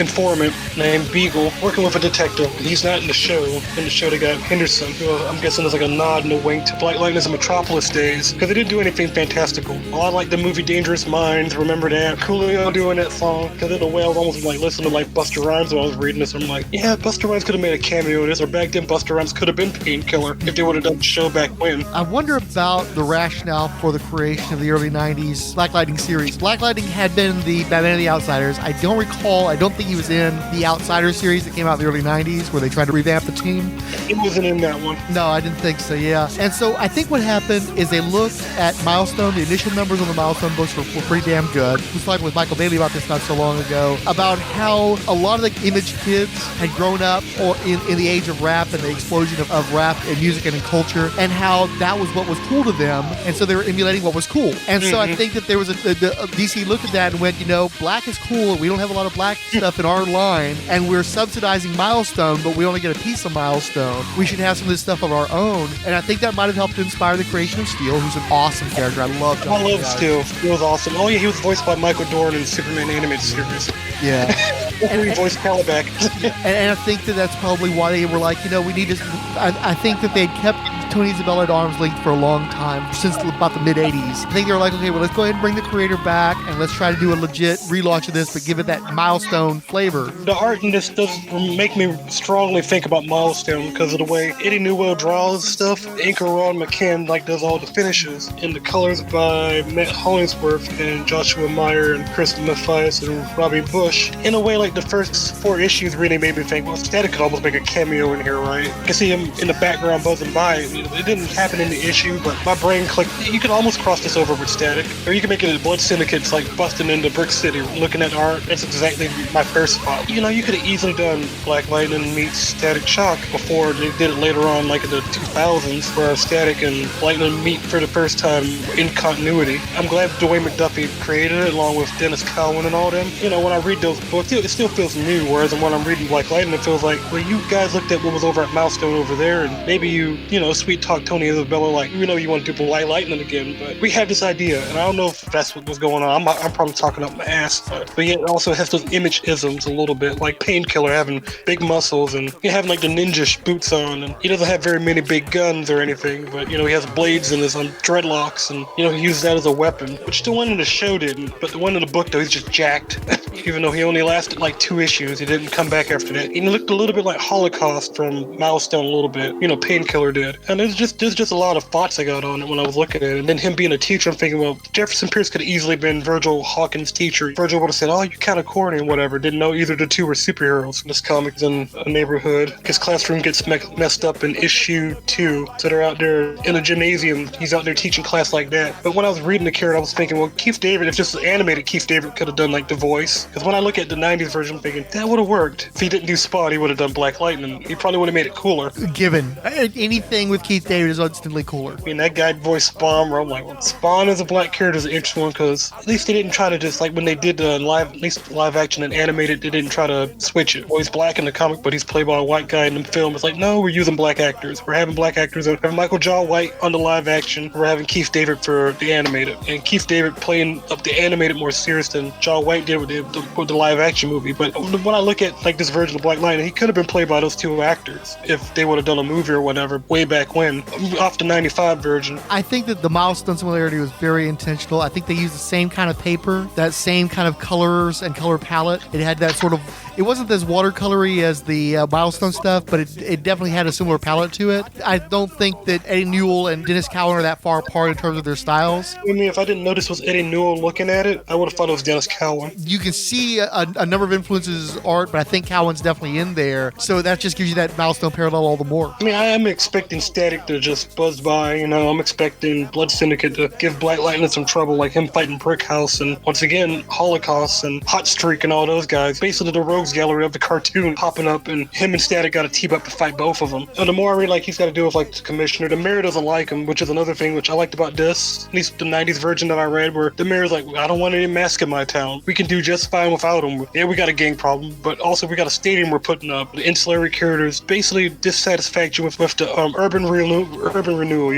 gentrification, lots of stuff like that. Some old houses getting tore down and stuff. In a way, that's why I say The Wire comes in, because I can easily see the mayor being played by the guy that voiced by the guy, if it was animated, the guy that played Clay Davis. That's who the mayor kind of reminded me of. But I could just hear him go, shit. Maybe Tobias, instead of being played by the guy he was, he could have been played by Idris Elba, voice-wise. They could have done it. This is one of the issues I have with Black Lightning. Is you're mentioning Keith David, and to me, he was always more of a Blair Underwood. Oh, Blair Underwood? Yeah, that's who I picture with Jefferson Pierce, yeah. I can see by looking at him, but voice-wise, they say in his electrical form, I'm thinking Keith David, though. Oh, even though Mike Dorn had already done Steel. Yeah, he's got to do some kind of alteration of the voice. I was not a big DC guy in the mid-90s, or at least I was before the mid-90s, I should say. And I started coming in hard hard on DC during Zero Hour in 94. Really 93 and 92 too, because I was getting in slowly with the Titans and then Reign of Superman. So by 95, I was actually really starting to ramp up as a DC guy. And they were running those house ads with the Eddie Newell art. And Black Lightning got that new costume with the red and the yellow, I think was in the mix, right? Yeah, red, yellow, and the red looks a little burgundy. Yeah, and I thought he looked really cool. I liked the artwork. Eddie Newell had drawn the Man of Steel annual as part of Bloodlines. Yeah, and that was good looking. And he'd gotten better in the years since. And so it's like, okay, I want to try this book out. This looks really cool. And I feel like this is a good jumping on point. I can actually get on number one. One of the problems I had with Milestone is they're trying to make me buy an entire universe from scratch, and that was just like a lot to ask of me. So with Black Lightning, it's like, okay, I get this one book and feel okay. And so I bought it for the first few issues, and like I said, I like the artwork. I thought the costume design was great, but the story just seemed kind of boring. One thing that bugs me, I know that you got a lot of liberal white writers who are well-intentioned, but you tell them come up with a black character, and it's always got to be street level, inner city. And it's like, I give them credit for actually getting some representation out there, but they always go to that same freaking place with it. Like you can't really have a fantasy, you can't really have horror, you can't have sci-fi. It's always got to be, let me do a street level guy in the inner city. It was kind of more of that, and that was a real drag for me at the time. But I've got to tell you, that costume, they made an action figure of that costume for the Total Justice line. I've seen that on a website called Figure Realm. And I think 2 weeks ago, somebody on Twitter, when we was talking about like action figures from Kenner and stuff, they showed me a picture of the action figure, and I'm thinking, okay, Black Lightning, him again. But I'm also like, well, that action figure looks pretty boss. That is the best action figure in that line. That is the best sculpt. Because what it was, I started off talking about steel, because once again, they had like steel figures for that movie with Shaquille O'Neal. But then it diverted over to Black Lightning because like, oh yeah, remember, did you ever see this figure? And I think, nah, I seen it on his website. I never actually owned it. And I know they did like a DC Universe, Arrowverse version of the character now, as played by Chris Williams. Even that costume, I looked at that and go, that's a bit too much, versus the 95 costume. Like, no, that should have been the show. Yeah, no, 100%, because the costume design has a very imagey quality, like you mentioned. It looks like Wildstorm, kind of reminds me of guys like Heatwave and Spartan, but I actually think his costume is much better. The color combination is much better. The face sculpt on the figure was excellent. He doesn't have the most dynamic pose because it's just him.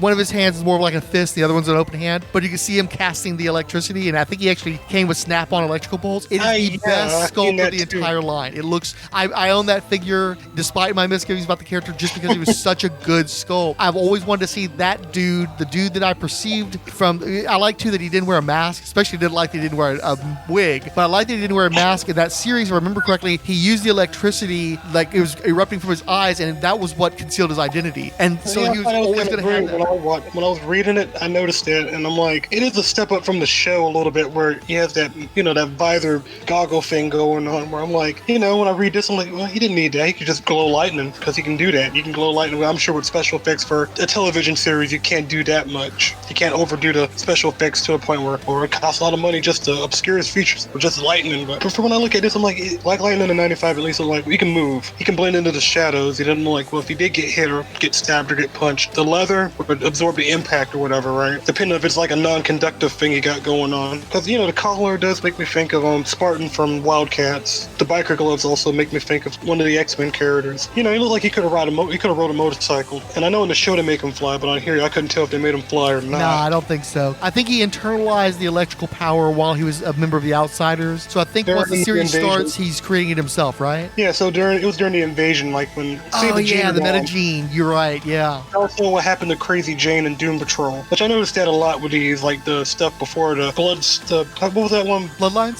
Bloodline parasites came about. Made Hitman, who was pretty cool.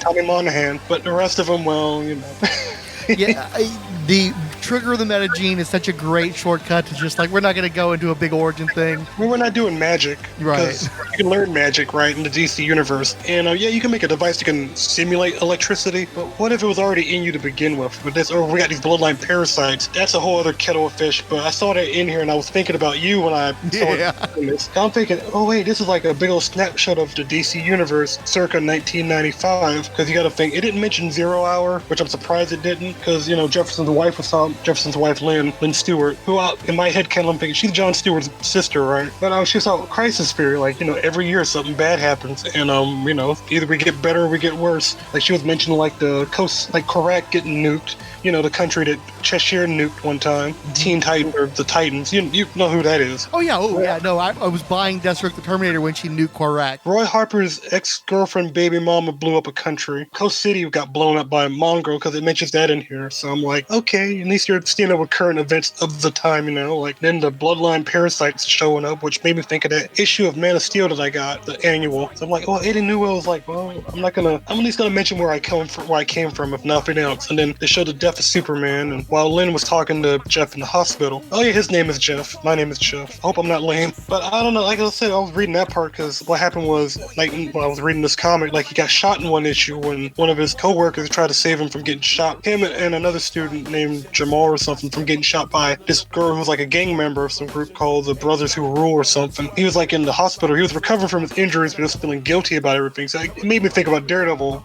Black Lightning is like, well, my life sucks. My wife, yeah, she'll come and see me, but we're not together. Like in the show. In the show, she's like, well, I can't be with you if you're going to always be Black Lightning. You enjoy being Black Lightning more than you just being a teacher or being a principal, Why don't you just be a regular person? Where in this, I can see why this would bother her to some degree, where it's like, I care about you, and I know I hate to see you shot up like this and stuff, but you got to give this a rest. You don't got to keep doing it. Which in the show and in this comic, once again, I see the parallels there, except in this, he doesn't have his daughters, since this was 1995, the children came later. And I guess after reading this, my headcanon goes, well, maybe she does have the kids, she's just not telling them. Doesn't make Black Lightning look too good. It's one thing when you're just abandoning your wife, but when you're abandoning your young daughters, that's a problem. Which when I read this, and then when I go back to watch the show, I'm like, I can see why the wife would have problems, but in the show, it's like he's raising both the daughters instead of the wife raising the daughters. I don't know if Isabella had anything to do with that, because I liked it Thunder from her being in the Outsiders that Judd Winnick did with Nightwing and them. I know that came later. Yeah, I think knowing that was around... After knowing all that now, after reading this, it all puts a lot of it into perspective. It was weird because they introduced Thunder in 2005, and I assume it's because they wanted to use the Outsiders name, but they didn't want to use the old Outsiders. And so in order to have that connection, bring in a daughter that never existed before and let her be the member, and that also helps with representation because you don't have a lot of black heroines out there in DC. So I liked her because her costume, at least in the show, she had a latex outfit. It looked very much like her comic book 2000, what was it, 5, 4? I think so, yeah. Before they gave her the CW look,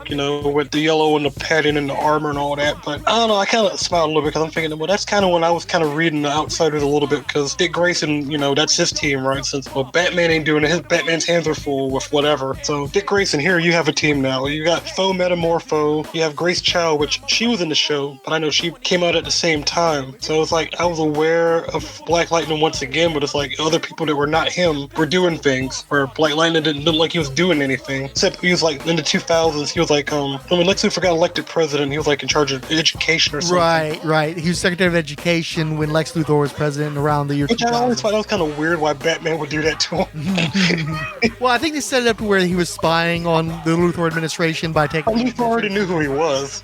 I'm thinking, well, Amanda Waller would know who he is. So once again, any moment he gets too close, she puts him on a suicide mission. Overall, how did you feel about the collection? Well, the collection, it's interesting. I've never read this before, so for me it was all very new. Since I didn't read it when it came out, I probably would have been jaded. So for me, it was like, okay, it's kind of trying to be Wildstorm, but after me watching The Wire and stuff, that crept in. So I'm thinking, okay, now you got your metahumans, but you bring them in too late because you're trying to focus on the gritty street drama and Jefferson Pierce's personal angst, even though he puts on a mask as the teacher, like, well, I can't do any wrong and I'm an upright citizen, all this stuff. But in his personal life with Lynn, really tells the tale a little bit like, yeah, he's devoted to being Black Lightning and he was with Outsiders. And in a way, I don't know if Isabella said this or not, but he said he was Batman's sidekick or something. He said that recently, if I'm right, or I think I read it on his blog. Kind of see why when he did this series, he wanted to really not have Batman involved at all. They would mention Gotham City, but you really didn't see Batman till the end of this. But they always mention the Outsiders and stuff like that. So they ignored his prior history because I was aware of all that other stuff. But at the same time, also, it's like, knowing what I know now about the character from the show, I feel like this trade I read, Brick City Blues, kind of reinforces at least that vibe of the character versus if I would have started with the 70s or with the Outsider stuff. I mean, it's not bad. I might read it again. I want to talk a little bit about Tony Isabella.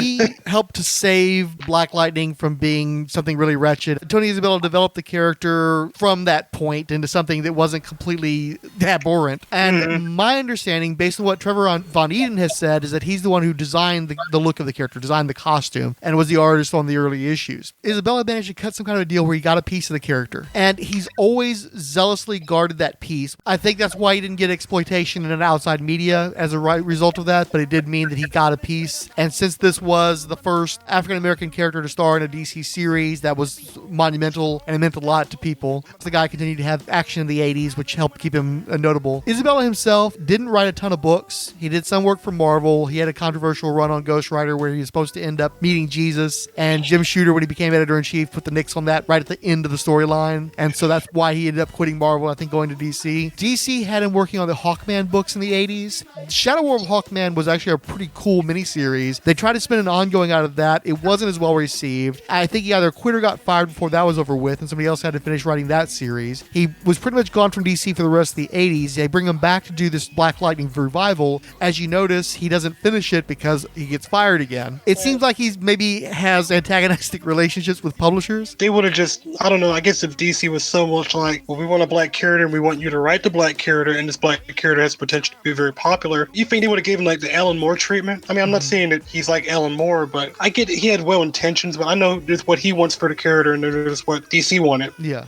You never agree. He clearly has very strong opinions about what he wants for this character, and when that isn't received by DC the way he wants it to, then things seem to get blown up.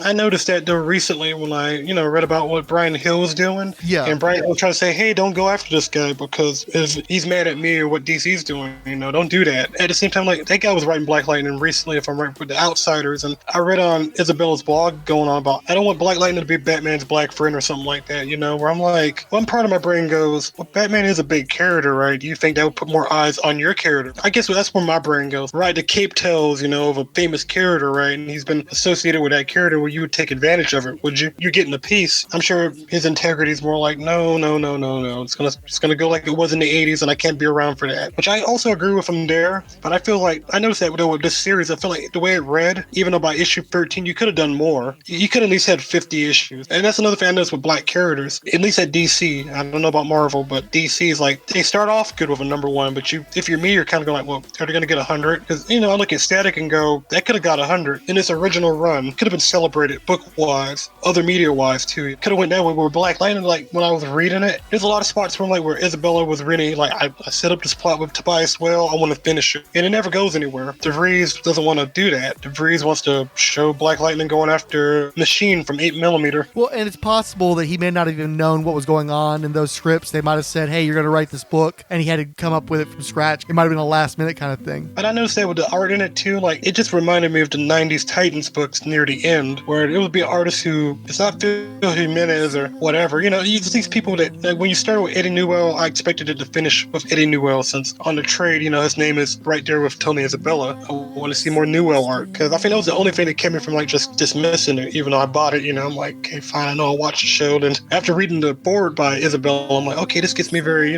jazzed up. Even he's talking about the show a little bit, which it made me think, okay, if he's talking about the show, then things should be cool, right? I was on Twitter talking to another artist about this. He said, oh yeah, me and Tony Isabella hung out for a little bit. I forgot his name is Andrew Fargo, but we were talking about this stuff, and he mentioned his blog and stuff, and I even said, hey, well, what else should I read since I bought this trade? He says, well, why don't you read Cold Dead Hands? And I said, well, does he do anything out after that? He says, nah, him and DC aren't on good terms. Isabella and DC. With Black Lightning, if you created a character and you really want to see him do good, you want to be there every step of the way, right? Because that's kind of what McDuffie did a little bit before he died. He did try to come back to Static in one form or another. He didn't just leave him. Which I feel like if Dwayne McDuffie had written Black Lightning, I wonder how it would have turned out. So, Tony Isabella, besides the books I mentioned before, one of the other things he did is he scripted Justice Machine for the artist Mike Gustovich. And I enjoyed that stuff. I've enjoyed most of the Tony Isabella scripts I've read, with the exception of the Hawkman stuff and getting bored with Black Lightning. But the main thing I knew him from is he used to do a column in the industry newspaper Comic Buyer's Guide. And it was like my second favorite column after Peter David's. And I enjoyed reading that. And I remember he once did a column where he was talking about a creator named Hart Fisher. And this was a guy who had a company called Boneyard Press. And he got a lot of notoriety because he did a comic book about Jeffrey Dahmer back when he was still alive. He was kind of exploiting that. He also did a book called Kill Image, where it was like a fantasy of killing the various image creators and stuff. And so he got a lot of notoriety over things that you wouldn't want to be notable for. He was on, I think, Geraldo or Donahue or something, and they were all I think I heard about this guy on another podcast where he did an interview on there, and I'm thinking, well, I know back in his day he was but yeah. These days I'm like, okay, you're overcompensating, are you?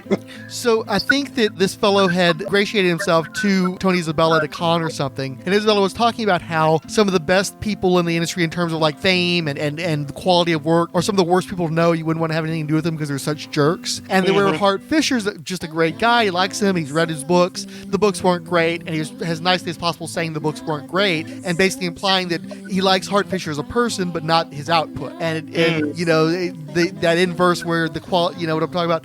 And so quality versus quantity, right? And also like nice guys are lousy creators sometimes, and great creators are not such nice guys sometimes. Okay, says a lot. yeah. Well, I mean, just like John Byrne. John Byrne's another one. I used to like his work, but after recent things he said a long time ago about the trans community, I'm like, nah, no, thank you.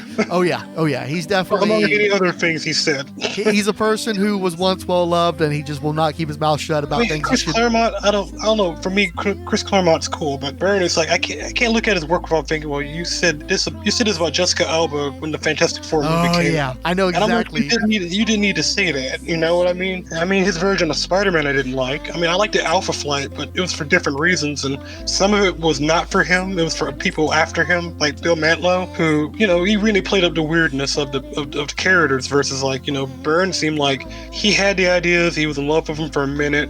I guess until Marvel didn't pay him enough, or Jim Shooter said something he didn't like, and then, well, I'm leaving Fantastic Four and all this, and I'm gonna go do Hulk for like 6 issues, and then I'm gonna leave all that and go to DC after they give me a juicy project and a lot of money post-crisis. I mean, John Byrne's a very conflicting figure where I used to, back when I knew nothing about him, I loved his art. But when I was starting to listen to podcasts where they would talk about things, he was around when Marv Wolfman went to court about Blade, and then his beefs with certain people, he has beefs with Claremont. I don't know if him and Claremont are still friends. No. That's exactly what I mean. Is John Byrne one of the greatest comic artists of all time, but you don't never meet your heroes, I mean, I don't know if I'd ever meet him, really. Yeah. I think that Tony Isabella was a pretty solid comic writer. I've enjoyed a lot of the work of his that I've read, but he never had a really big career, and I think part of it is because his ego or anger issues or what it is just kind of, I think, torpedoed him in this industry. And I actually have a personal experience, too. I will sometimes do interviews at conventions and such, and I get turned down at least as much as people say yes. I'm used to it. It just comes with the territory. I'm not entitled to an interview with somebody, but I get it. But sometimes I do get run around or jerked around, and that kind of ticks you off stuff. So the interesting thing with Tony Isabella is I approach him and I give him the spiel, and his reply is, that doesn't sound like something I'd have any interest in. And it's like, well, you didn't jerk me around. You didn't tell me, you were going to do something you weren't going to do or anything. But it was just such a snotty tone about it, like such a snotty way of doing it. Whenever I was reading this run, I don't know what it was. I guess I didn't get that run because I don't know him like that. So, again, in my mind, because when I see his name, I'm like, okay, Tony Isabella, he created Black Lightning. Even though I know, I've seen a picture of him. He's a white guy. He got me blocked on Twitter, by the way. Oh, yeah? I noticed that. I don't know if it's a blockchain or... I know I might have said something at the time when Trevor Von Eden, had his beef, and I was on Trevor Von Eden's side. Since I'm an artist, I almost kind of side with the artist a little bit well, he shouldn't have done that to that guy. You know what I mean? Yeah. But I don't know if he blocked me because of that or because I'm on the blockchain. And I mean, I'm like this. I was going to say, hey, man, I like that book.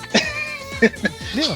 I like that show, by the way. And that's exactly it. And that's the big problem I have, too, is that he takes such ownership of Black Lightning, despite the fact that the artist has said that he designed that character, and there's no reason for us to not believe that. There's no reason to think that it's not true. But he's so zealous in guarding his ownership of a black character against a black co-creator. Which to me, it's that's a little messed up. To me, I look at that though, and that's what kind of pissed me off. I'm like, he did help you make this. You couldn't have drew this. You couldn't have drew this if you tried, right? And Von Eden, who's done pretty well for himself artistically and everything, I have more respect for him because, okay, he didn't let that Black Lightning hold him back, even though he could have had more ownership of it. But the heat between him and Isabella is probably still going on today, even though they both cameoed in the season finale of season 4 as 2 judges in Gotham City, which I thought that was kind of weird a little bit, knowing what I know now, where I'm like, I don't know if they're buddies, I don't know if they're friends. Who's Nick Nolte and Eddie Murphy? So. Yeah, I don't think. The impression I got is that they don't have a lot of kind words to say about one another. And I'm I'm sure when they had to do that cameo, they probably had to put that aside. But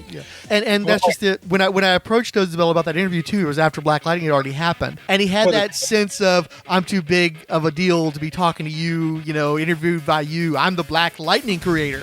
But I'm like, the way McDuffie could have made up the character, and I put it like this. I mean, he did with Static Shock, and I can see that's probably what, since I didn't know all that, that's probably what kind of made me, once again, not want to jump into the character like the way I did recently, because I'm thinking, okay, the guys that made this are black, right? Because they wouldn't make a black character unless, you're not black. I'm thinking, my brain goes logic a little bit, because I know Storm was created by Len Wein and Dave Cochran, but at least Chris Claremont had the foresight to really be smart about it. Where Isabella and them, I could tell they were really trying to chase that blaxploitation shaft fad, Luke, they're trying to do Luke Cage, but it was almost, I think I read in one blog said Luke Cage light. So here's my thing with Black Lightning. I've hated on the character in the past, and I've made fun of the character. Dwayne McDuffie began to rehabilitate him in Justice League, and of course now he has his own TV series. One of my big complaints was he was just too small time, too irrelevant. He was basically a token in the DC universe where there were better characters you could do stuff with, and he basically was coasting on his being the first one in the lead series action. But because he's got this TV show now that's 4 seasons in, I've seen a single episode. I'm not a good judge of the show at all,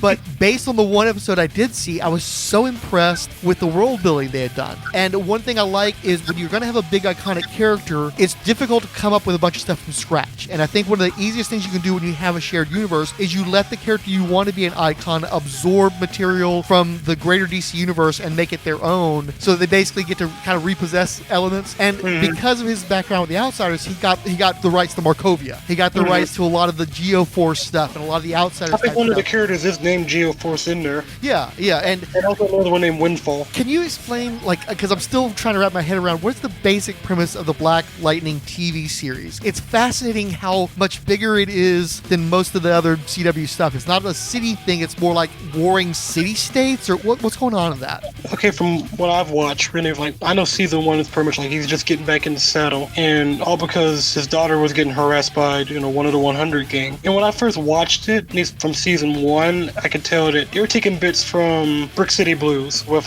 Painkiller, except they do his origin there, and then they also take little bits from Brick City Blues with Tobias being like, in the show they made him that he was like a corrupt city councilman who, Black Lightning's father blows the lid off of that, but ends up getting killed by being force-fed his own paper, which I always thought that was kind of odd though, because why would Tobias do that? And then the whole thing about him, it paralleled Daredevil a little bit because he saw his father getting killed. Like with the Kingpin and Daredevil, Kingpin killing Daredevil's father. He goes away for a long time, but he's like immortal because he never ages at all because he takes some type of serum in his neck. And then the ASA is involved. That's when they start to do the government stuff after Tobias Wells starts to really reestablish power. And I noticed with Lady Eve on the show, she's way different than Lady Eve on the comic. I mean, I don't know if you noticed that or not. In the comic though, she didn't look like Jill Scott.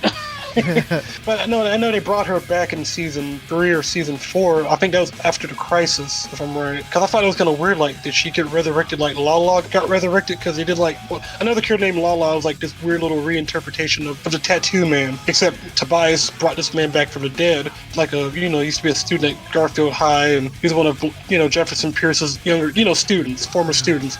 Turned drug dealer or drug kingpin or something like that. I mean, he was a weird character because he started seeing these visions of all the people he killed. Even though Tobias later on tells him, well, from every person you ever killed, you're going to get a tattoo of them, and you're going to always see them speak to you. So it was being very, like I say, it was being very relevant about, tiki torches at the whole thing at that one place. I forgot the name of it, but they were saying, you will not replace us and all that stuff. And Thunder, I liked her being in the show, but she was also she starts off as a teacher and as an activist. But she feels like, I got to go out there and do something. And then when she finds out she has powers, you see her journey, with her father. They don't know each other's superheroes till about a couple episodes in. So it's almost like this big, we see Black Lightning getting back in the saddle with Gamby after basically his youngest daughter, who would be Lightning, basically being harassed by this guy who's been almost make her do, go into prostitution. How can I say it? I mean, season 1 was a lot of build up where they did expand on things and they did take from certain places. And even I was able to recognize it. But I just like the way they just went with their own direction. Like the whole idea of at first just Tobias is this hidden kingpin that nobody even knows he's still in Freeland or not. And I want to know, is Freeland something from the comics? I think they invented that for the show. know. I never heard that until I watched the episode of the show, and it's like, oh, that's kind of cool.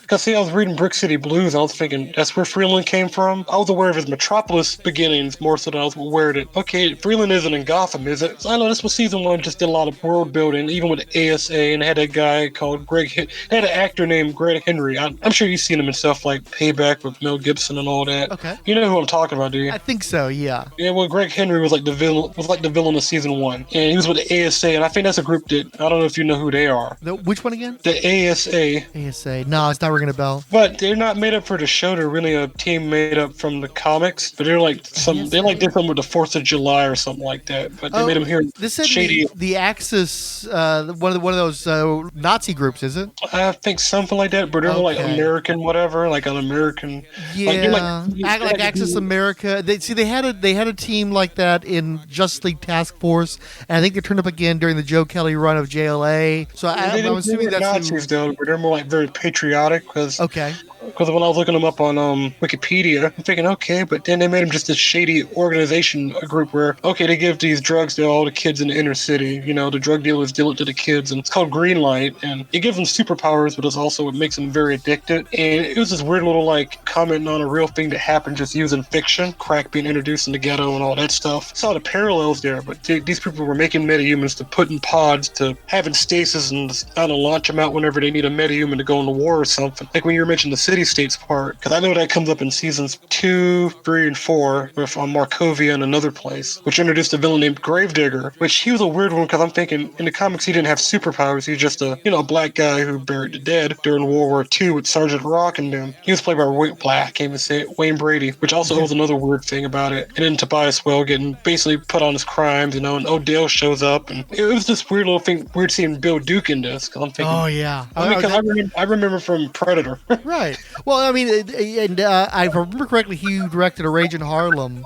and I love that one. And he's an iconic figure. So when he showed up in Black Lightning, I'm like, what the hell is Bill Duke doing in Black Lightning, man? He automatically elevated this team of the show just seeing him on it. Because the character he played really taunted Tobias for a bit, and also he had Painkiller under his control. It was a very gripping part. Even I'm trying to think to myself, well, they never did this with Painkiller in the comics at all. They never even brought him back, but yet this show is giving this character more time to be a character than big muscle guy who can paralyze you and also make you lose your sight and your smell. I don't know, I feel like the show, it did grab from a lot of places. I was excited when he even mentioned Gotham City, because I'm thinking, you do know he was with the Outsiders, and he did roll with Batman at one point. Are they gonna mention that? Because I'm thinking post-Crisis, they're really able just to lean in with that, versus, I'll say pre-Crisis, season 1, you didn't even know if has he met Batman or whatever. Is Batman even real in his world, or is he just fictitious? When Anessa was reading in the library, like she's had like one of the old 90s Outsiders comics, trying to read up on how to be a superhero, and I thought, that's interesting. I don't know, a lot of it was like, I saw little nods and Easter eggs here and there, at least from what little I did know of the character. The villains that did use it, some of them were from Outsiders, and Dr. Jace, she was in there. She was in the Outsiders, yeah. And she's another weird one, because I couldn't tell if she was a good guy, well, a good girl or a bad girl, you couldn't tell, right? Because she was a doctor, and she worked on Tobias, and Tobias is acting more like the Kingpin in the show than what I read in the book. I just thought it was really interesting how political it was, how it's dealing with the morals of an autocratic state, the struggles between these two city-states. But the one thing I did notice, too, is that I still thought that Black Lightning was kind of a boring stiff, and I did think the costume looked kind of silly. Is in spots. Yeah. He kind of is in some spots. But the characters around him, his daughters and his wife, and the dramas within their family dynamics, and then the greater dramas within the city, that was really fascinating to me. So once again, it's like, I'm not so much into Jefferson Pierce, but at least he's got some cool people around him now, some cool ideas. I feel like for the show, they spared him what happened to him in Brick City, where he didn't look like he had anything, but just being a teacher and being Black Lightning. For this, they got it. At first, he stopped being Black Lightning because he has his family. Which, yeah, you're right. It's the people around. Even Gamby, who I thought I wasn't gonna like, even though it was played by James Remar, which I thought that was kind of odd. Another swinging for the fences in terms of getting a stunt actor basically to come in. I look at him and go, I've seen him play Raiden in Mortal Kombat Annihilation. He always played bad guys and everything else. Yeah, great character actor. I'm a fan of his. I mean, I like him. It just is always weird seeing him. I didn't expect you to be in this. Right. You're one of the warriors. But that was my big beef with Black Lightning was always that he needed to be more than this. He needed to be more than what you would get in the Brick City Blues story. And it looks like the TV show's finally made it where it's like, okay, he is more than just the silly man with the plunging V-neck and the belt that shot electricity and stuff. It's like that's all I wanted from that guy. And I even if maybe it's going to be his daughters as legacy characters that outshine him and continue on the legacy that he never really fully made into anything really all that worthwhile. But I think that through his daughters and through the stories that are being told in the TV show, Black Lightning's finally making something of himself. He's finally earning the reputation that was gifted to him just by having a book earlier at DC than anybody else. I mean, I find it interesting because, he was one of the first to have his own title, but at the same time, it was also like it took a long, long time for at least TV-wise for it to catch up, which, I'm not to say that says a lot about DC, but I feel like sometimes, like, you got a character like that, you should exploit it.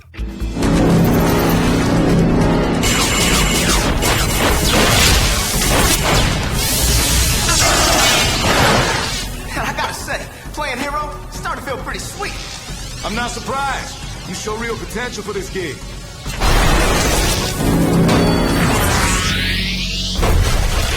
You ever need a mentor, Virgil? You just let me know.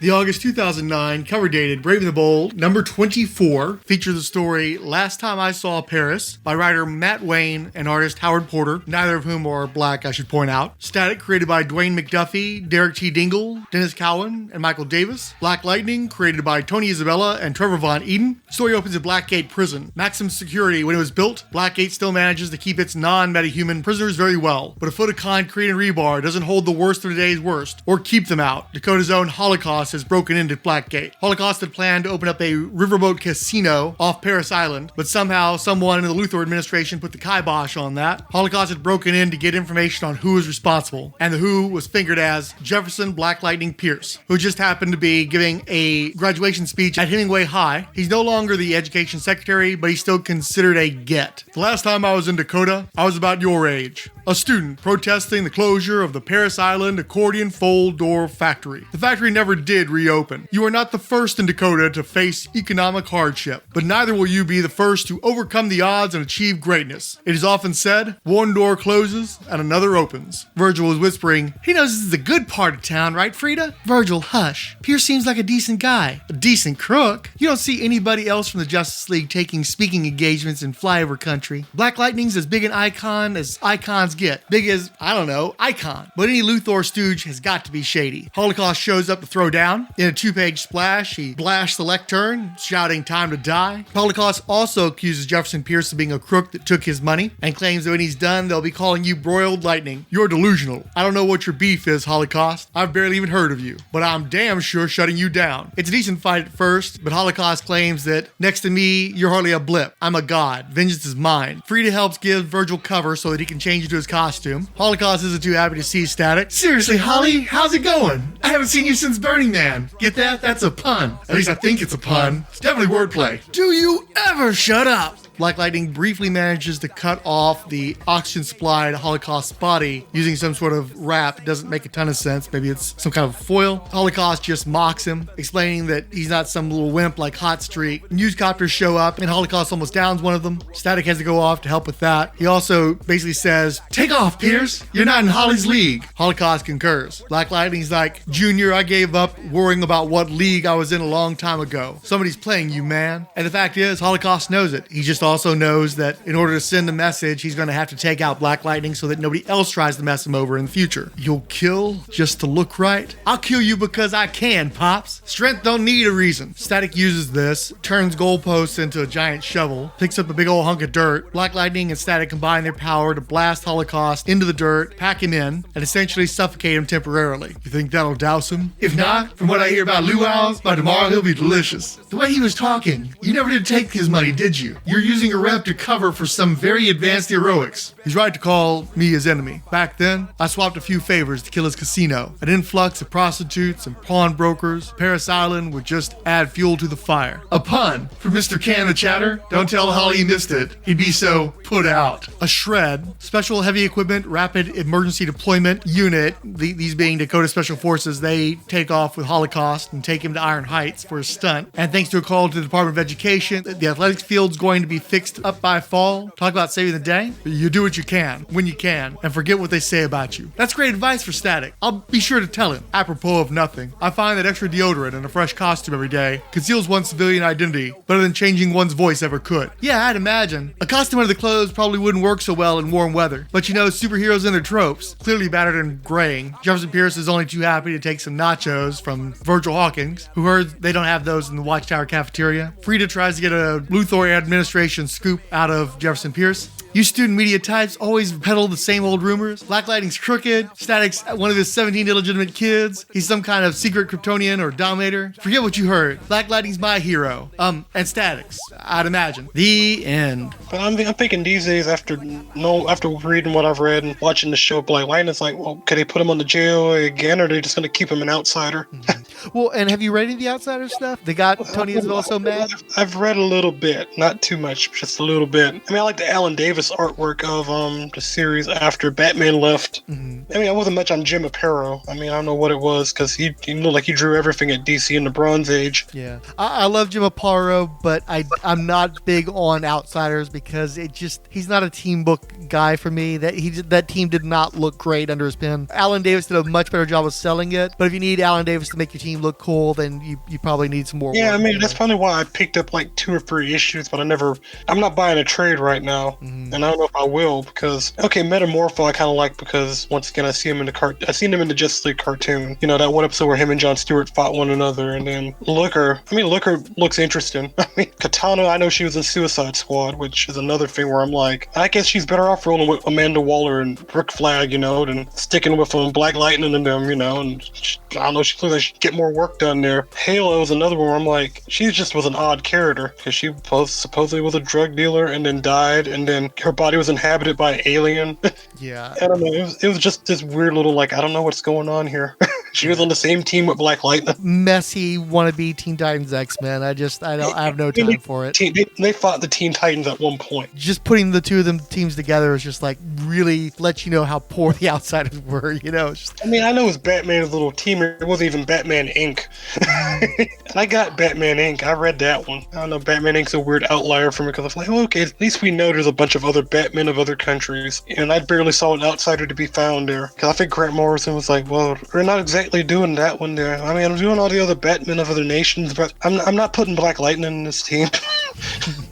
I got enough people here. I got Batwing. I don't need him.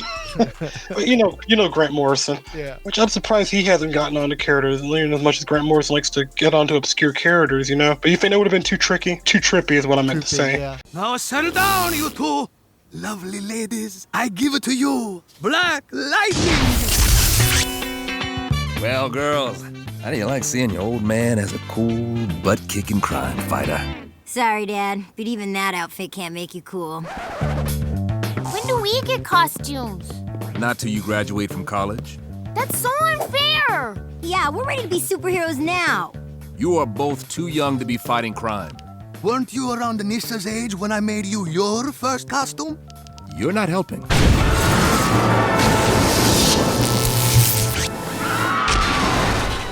Dr. Polaris, you girls stay here.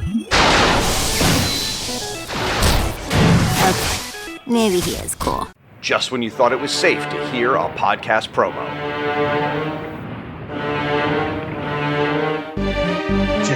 JL May do brave and bold do comic books do JL May. JL May do brave and the bold do comic books do JL May. JL May do brave and the bold do comic books do JL May. JL May do-do-do-do-do, Brave and Bold do-do-do-do-do, Comic Books do-do-do-do-do, JL May. The annual podcast crossover event celebrating the Justice League is back. And we're covering the 2007 Brave and the Bold series that started with Mark Waid and George freaking Perez and ended with J. Michael Straczynski. Throughout the month of May, participating podcasts will release special episodes on issues in the run. It all kicks off in the Overlooked Dark Knight podcast. Follow the event on social media using the hashtag JLMay2023. Coming this May. JL May do-do-do-do-do-do, Brave and the Bold do-do-do-do-do-do, Comic Books do-do-do-do-do-do, Mephisto, hey! If you enjoyed the music from this podcast, be sure to legally download Smokestack Lightning by Muddy Waters, Chain Lightning by Steely Dan, Children's Story by Slick Rick, My Love Strikes Like Lightning by Muddy Waters, Donald Trump Black Version by The Time, 1952 Vincent Black Lightning by Sean Rowe, Crane White Lightning by RZA and Charles Bernstein, Static Parts 1 and 2 by James Brown, Blackout Show Freestyle 1997 by Big L, Run It by TM88 and Pierre Bourne, Free City Rhymes by Sonic Youth, Shock to the System by Billy Idol, Static on the Radio by Chronic Future, Gangsta's Paradise by Coolio, The Nighttime by Moby and Void Pacific Choir, Hit 'em High, The Monsters Anthem by Busta Rhymes, Coolio, LL Cool J, and Method Man Be Real, Enemy by Imagine Dragons with JID, Ecstatic Process by Madonna, Shocked by Kylie Minogue, Black by Seven Dust, Get Rich or Die Talking by Aha Gazelle, Slam by Onyx, Superhero Pool Party by Murs, and Semi-Attic Static Shock, official instrumental by Juice WRLD. When you take a podcast out of production for 5 years, things tend to change around it. The only social media I have available to me at this point is Twitter, so let me send a thanks out to the 108 Sage, Adam Ironberry, Alex M, Dr. Ange, who added, I'm a big fan of Richard Dragon. I know him best from the Question and Huntress books. I only have the first issue of the 70s book. I had the first issue of the remake, but stopped there and gave it away. I can appreciate him as a guy who was able to better himself, channeling his energy for good rather than wallowing in anger. Here's my favorite panel from issue number 1. Hashtag sometimes think he is talking to me. Thanks for the deep dive. I'll embed the panel on the blog, but it reads from Sensei, I think, you bear a great burden of hate. Yet beneath this terrible load, I sense a core of goodness, more a sense of possible destiny of greatness, which we may perhaps be able to cultivate. Moving along, Bad at Shapirak, Between the Pages, Cash Flag, Charlton Hero, Chris at Bad Books for Beginners, who added Time to Download and Ready Earbuds, Chris Sheehan, Coffee and Comics Podcast, Comics in the Golden Age, Darren Rousseauland, Doc Strange, Ed Moore, Teal Productions, Firestorm Fan, Fog Weaver, History of Comics on Film, It's Plastic Man, Jenna Rissman, Julio Raul, Super Turbo, Keith G. Baker, Christados, Lava Hog, Longbox Crusade, The Namor Submariner Podcast, Parlaya Pod, Phantom 1313, Professor Frenzy, Quanta Academia, Ranger Gord, Culture War Draft Dodger, Raven X Fields, Reggie, The Relatively Geeky Podcast Network, Resurrections, Adam Warlock and Thanos Podcast, Sean Merrick, Siskoid, Slangword, Steve Sellers, Stephen E. Shend, and Willie Yarbrough. As you heard earlier, this podcast is part of a series of podcasts and at least one vlog that's going to be covering the entire third volume of DC Comics' The Brave and the Bold, which ran from 2007 to 2010, total of 35 issues. I'm not sure if all of the issues were ever taken ultimately. Some folks that I believe will be involved with the podcast, because I've yet to get a definitive list. It looks like, despite how long, 3 years it took me to finally use this material for the podcast, I might actually end up being the first podcast out in this thing.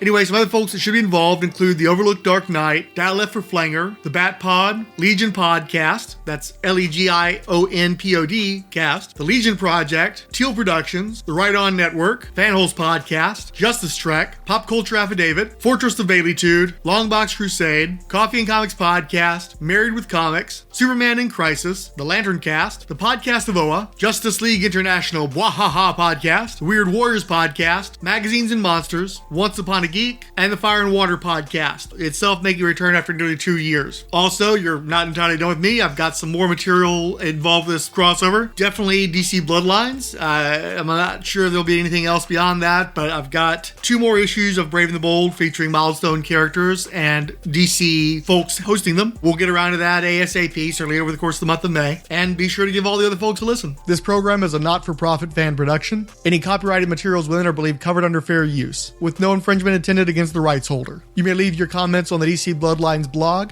the Rolled Spine Podcast WordPress page, at Twitter with either Commander Blanks or Rolled Spine, or on the Facebook page. And of course, within the context of social media only, spill the blood!